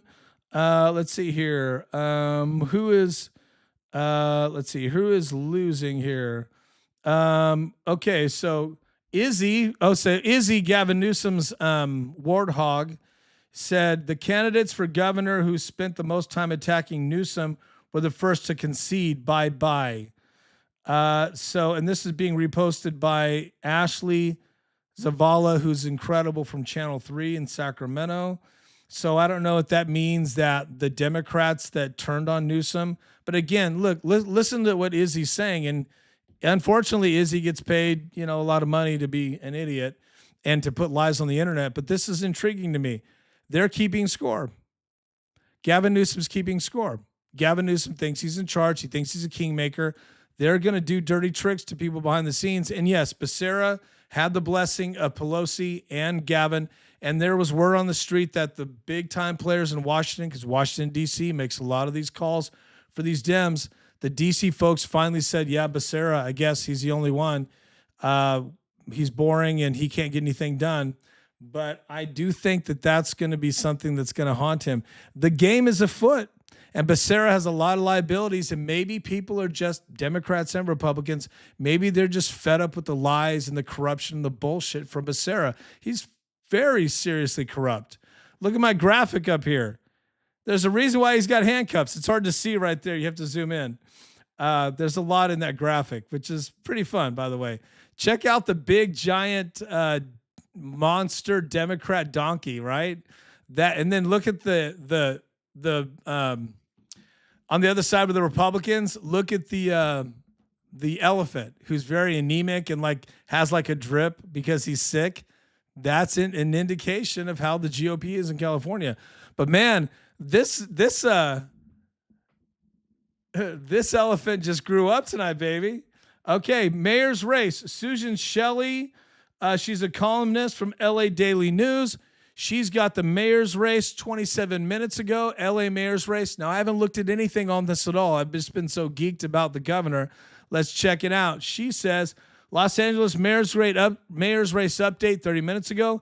Karen Bass, 36.4%. That's pretty dominant, but I'm not shocked. Spencer Pratt, 29%. All right, not bad. 7% difference. That's not good going to the general. But Neetha Raman, 21%. She's 7 points behind Spencer Pratt. Congratulations to Spencer Pratt. How many precincts have reported in? Pretty much most of them. It's not even close. They're all like, what is intriguing is they're all like 7% difference. The problem for Spencer Pratt is the loons that voted for Raman, they're not breaking for Pratt. They're going to break for Bass. So he does have an upward climb. Let's see here. There's some people. Oh, Sheldon Daniels, who follows me. Thank you, sir. Out of Dallas, Texas. Oh, I think he's, is he running for, I don't think he was running for anything, but Sheldon says, we're going to read your post. Sheldon says, California should be required to count votes and report results within 36 hours of polls closing. I'm going to repost that. I'm going to say, amen. So yeah, of course, but you're expecting Gavin Newsom's land to obey the law? Karen Bass, let's listen to her loony speech. She is excited because she had a pretty resounding victory, at least tonight. Over these last 3.5 years, we have laid a foundation, and we're going to build on. You've been killing people with fire. What are you talking about? Yeah, building on shit. No one can build. We know what a city we have and what a city we can be. And let me just say that tomorrow begins the second half of this journey. Tomorrow begins the second half of the journey. Now listen to her voice. Get into, gonna preach for the journey. Now, you stood with me for the first half. Will you stand with me all the way? You can't stand if you're dead in a fire. Will you stand with me? What happens when we fight?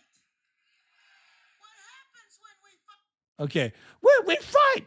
That's a thing that Spanberger said in Virginia. That's a Democrat thing. We fight, we win. Well, let me just tell you, that's what we've been doing over these last few months. Let me just tell you, Mamacita, that's just what we've been doing over this last months. We've been winning. We've been winning. They gotta get into the old preacher thing. So that was on Karen Bass's account. Let's see here. LA City Council. Oh no, LA primary, same stuff.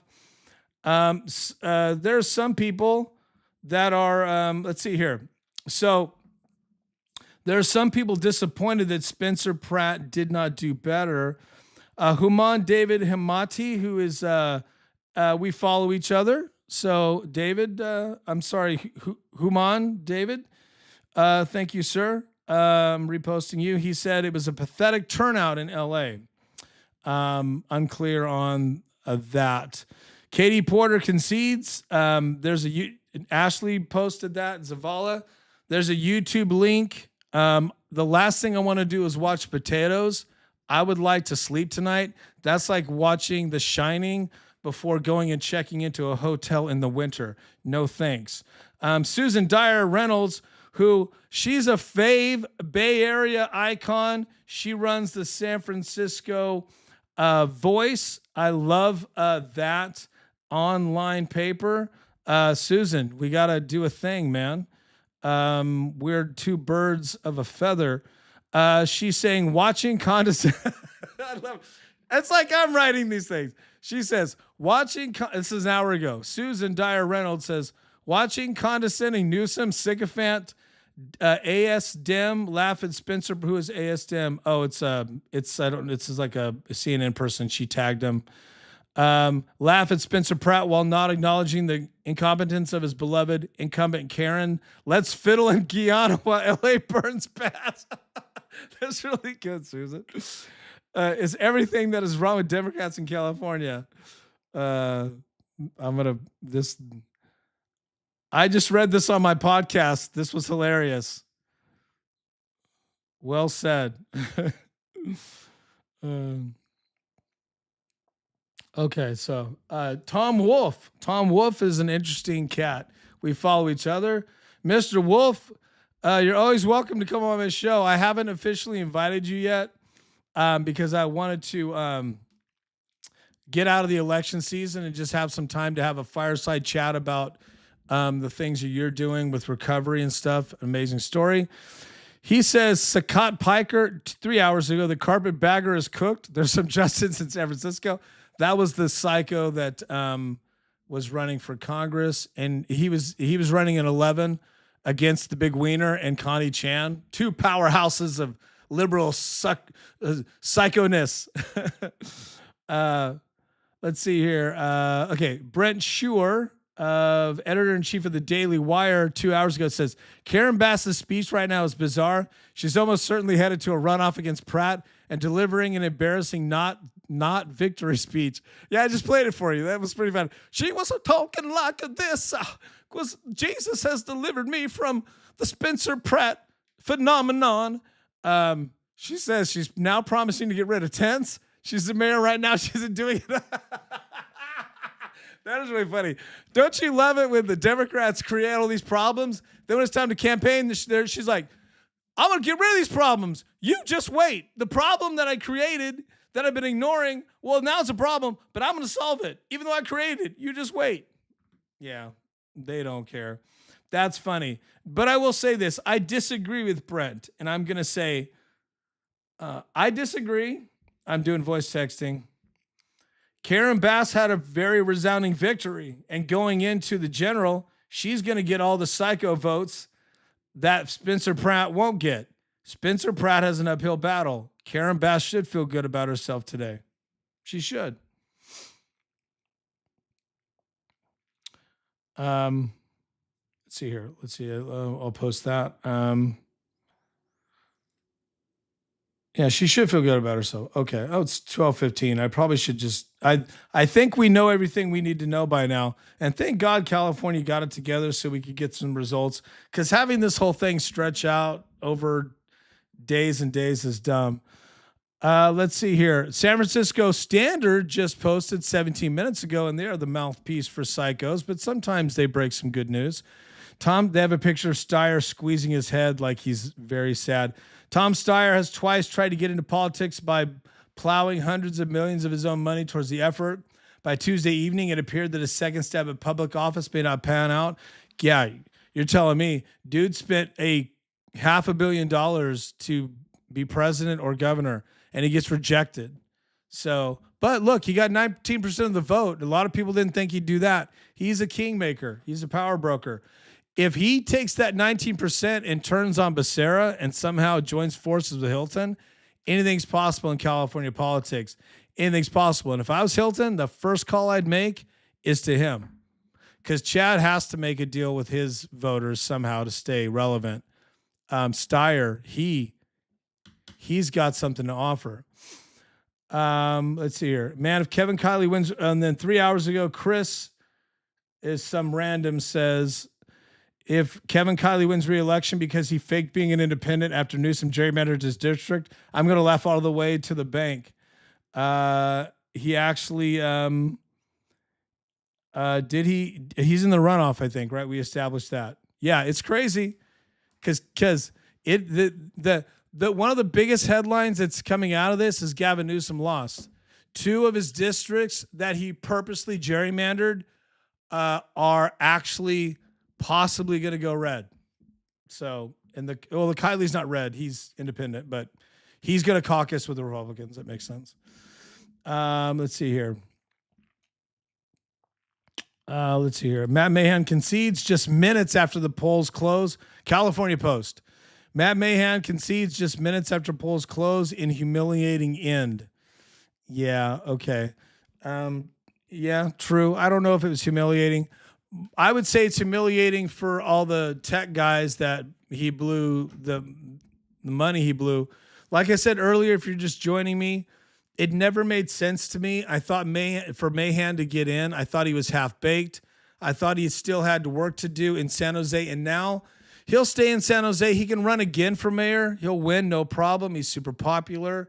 He didn't have to leave. He wasn't termed out. So it didn't make sense to me that he wouldn't just stay the course, continue to win big, and then, think about a bigger office later on. It looked like he was carpetbagging. It looked like he was just stepping up and like, I'm such a great mayor, taking all the credit, but then I'm out. That's not cool for voters. And that shows me that you're just thinking about yourself, which is nothing wrong with that. But I didn't think that story, that narrative would work going into the general if he could get past the primary. I honestly didn't think he could get past the primary. Plus, his personality is so boring. I call him Matt Melatonin Mahan because he puts me to sleep. He's a snoozer. And I was saying that for 30 days online before the Google girlfriend said, this guy's as boring as a wooden spoon or something like that. Well, hey, he doesn't party. He's not doing blowing coke. He's not doing all this stuff that you would do in most cases with these Silicon Valley guys. He's a family man. He's tucking his kids to bed, and he's exhausted because he's running this schedule to have one of the most important offices in the nation, California, right? It's a very important office. And then he's trying to, wine and dine these Silicon Valley guys that wake up at 3 p.m. and go to bed 3 p.m. 2 days later because they're on coke, Molly, and ketamine. Come on. These are not guys that live a lifestyle that is reasonable. If you are interested in how that lifestyle works, you should watch the show Succession on HBO. It's one of the best shows ever. It could be number 3 top show of all time. It's incredible. And it gives you this inside look at how billionaires live and how they just do the most crazy shit, but somehow it all works out because they have this big machine around them, this corporation, and they're making all this money hand over fist. And it just talks about the power struggles of Silicon Valley-ish. It was more New York, but just the whole concept. It was TV moguls versus Silicon Valley, but you get the point. But anyway, one of the things that stands out is they have different billionaires that are characters in this world. They have one family that they are centrally around, but you've got billionaires coming in and out of this world, right? Because they're all doing high stakes, deals and stuff that are world shaking acquisitions. And these billionaires are all just on drugs, doing crazy stuff and living this wild life because nobody can tell them anything, and everything that they do, everything they touch, it turns to gold. That's the world you get into when you're Matt Mahan, who's a straight dude, straight meaning like straight-laced. You have to delineate that. A straight-laced guy that's a family man, and he's going into the den of the lions. It's crazy if you think about it. So I can understand taking the money from those people was a big risk. I wouldn't have done it. I would have said, look, I'm half-baked here. I was just a mayor. You keep your millie. Give me, give me 200,000. Let me see. Let me see what I can do with that. I would do increments. But, maybe a Silicon Valley guy would be like, you need to be bolder. Who knows? The dynamic, I have no clue. I'm just speculating. Who knows such things? Only people that live in that world. But I think Mahan got one hell of an education on what the other side of this is like, and it's not getting votes and doing a debate. It's the dirty behind the scenes shit. It's some crazy stuff that goes on. It's a deal with the devil when you take that money. Let's see here. NBC is saying that so this is a post from MJ Truth Ultra, a big account. NBC, now, by the way, it's half of these accounts I follow, half of them I don't. This is my For You feed. That's why I was like, oh, I follow this person, right? They followed me back. NBC is saying that due to late arriving mail arriving up to a week longer, Hilton could lose to Steyer. What? Let me see. Is he saying that? Let me see. Votes have been cast. Look, over 1 million for Hilton, over 1 million for Bera. That's over 2 million. You're looking at nearly about 4 million votes right now with not quite half the vote in, meaning there are still 4 million votes to be counted in California, in a very significant chunk of those. How long ago was this? This must have been, well, he posted this 2 hours ago.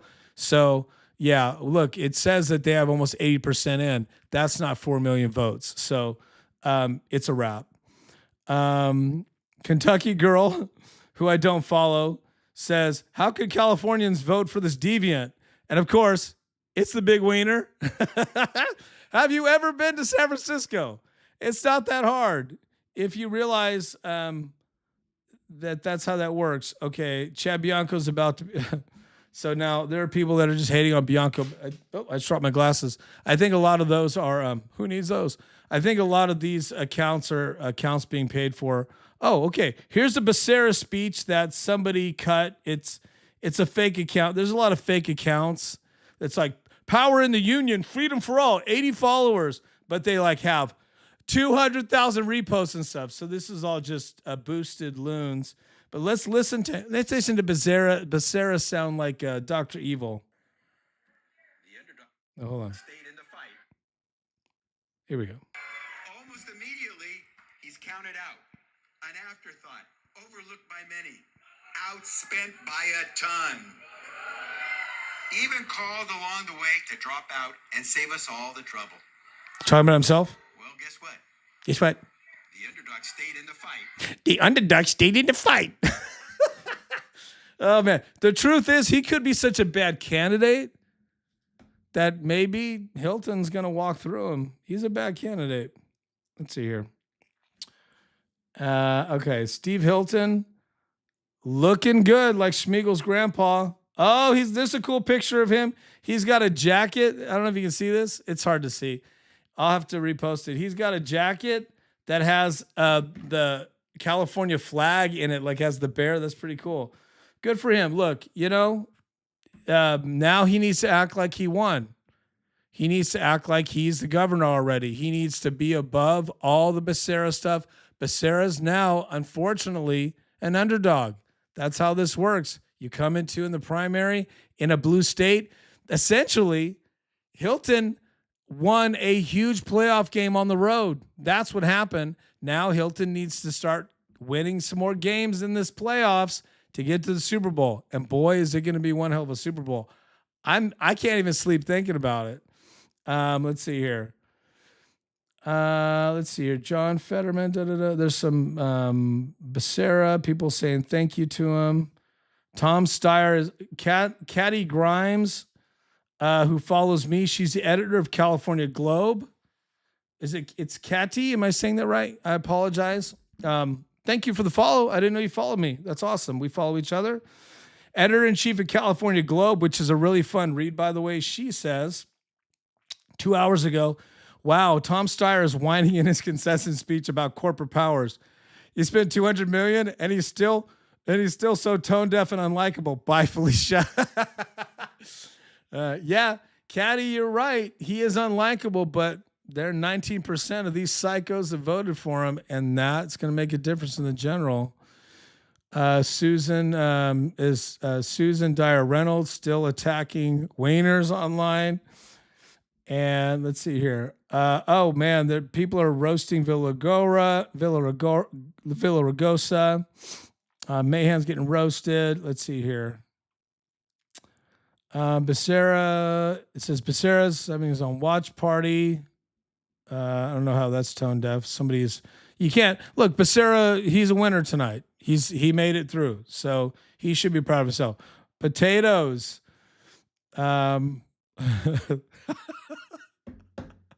This guy, Michael Malice, he's got almost 1 million followers. I don't know. He says, thank you, Cal. It's a picture of potatoes, an old picture where she's like very overweight.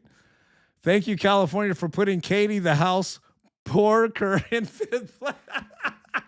Porker. How obvious is that? Now, but I'll say this. I do the nicknames simply because it's fun. I do the nicknames because it's fun for me. I have fun saying them out loud. I would not call her Porker. I try not to go with things that are of a personal nature. That's a personal attack, right? That's not funny. But I think, it's mean-spirited. It's funny tonight. But, and then he says something about she needs to lose weight. That's rude. I would never do that. I just made fun of the fact that she's a psycho and she threw mashed potatoes on her ex-husband. Let's see here. Coach Jason Brown of Netflix Last Chance. He's on my feed. I don't follow him. Again, this is an aggregate. Oh, there is video of Karen Bass dancing on stage. She's so happy. Let me just. This is her coming out. How cringy. She's actually dancing. All right. Hello, everybody. Okay, she's always high. I'm gonna be honest with you. Every time I see her, she's usually high or drunk. She sounds like she's had some shots. Everybody. Panel for some All right, that's where it cuts off. You have to watch that when she's literally dancing. I'm just gonna write, oh puke, puke. Okay, oh puke. All right. So now you guys are just watching me roll on Twitter. All right, so I'm gonna sign off again. This is Jason J. Daniel. Thanks for watching my show. Let me see. Are there any districts that I'm intrigued by? Not necessarily. I think I went through all the districts, the congressional races that were interesting to me. Thanks for watching. Thank you for subscribing. We got some new subscribers tonight. This was exclusively on YouTube. Normally I stream to multi-platforms, but we're just streaming to YouTube tonight. I will be posting this show probably in the morning on X and on Rumble. If you want to, and Kick, if you want to watch it again. You can always rewind this one. If you're watching it and hearing me, you're clearly watching on a YouTube. You can rewind and watch from the beginning. If you do that, there's a point where I lost power and there's kind of a blank spot, but it still kept streaming. So thank you guys for hanging in there. Just jump past that. Please subscribe. If you have, I appreciate it. Please like, subscribe, make a comment. All of that tells the algorithm that this was a good use of your time. And if you don't like what I'm saying, tell me. It's important that you have some sort of interaction with my content. Thank you. And I do my best to have a lot of fun. We do politics, but now that the primary is over, I'm going to take a break from politics. This is just for you guys watching. I'm going to take a very my last break was a 6-month sabbatical. I don't know if I'm going to do that long, but I'm going to take some time off. I will be doing just strictly sports podcasts unless something huge pops up with politics.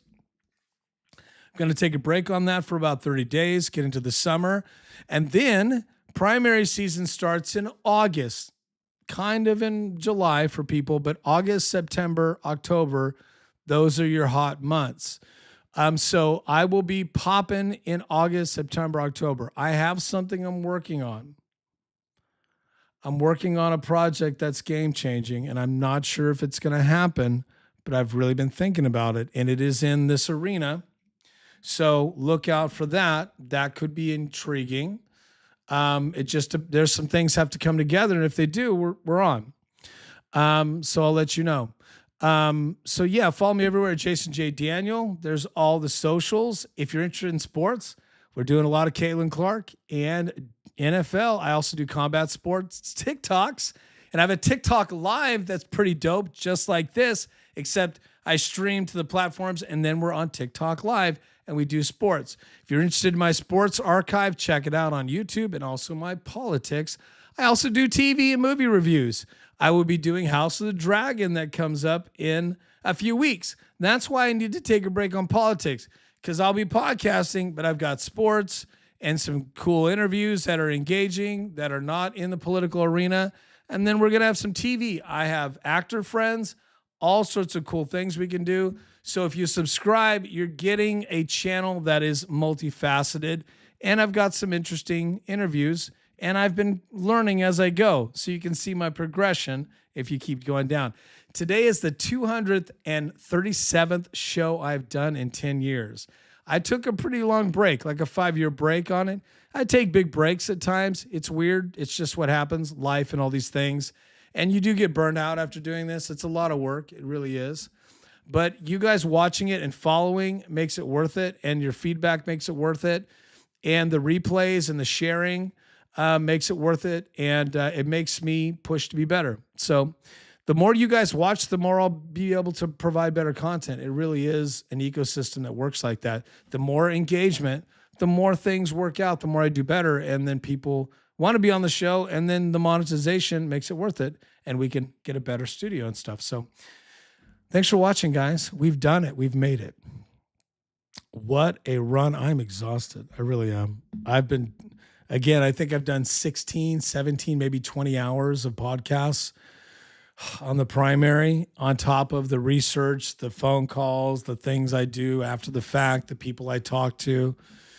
I've interviewed candidates that weren't running that are running in the general. So that's kicking in. We're going to have a lot of that going on, but it's been great. So thank you. This is, I don't know if I was thinking about doing a recap tomorrow, but probably not. I think this is it. This is the last show before of the end of the primary season. There'll be some fun. If something pops up that's intriguing about the drama behind the scenes, then I'll do an extra show here and there.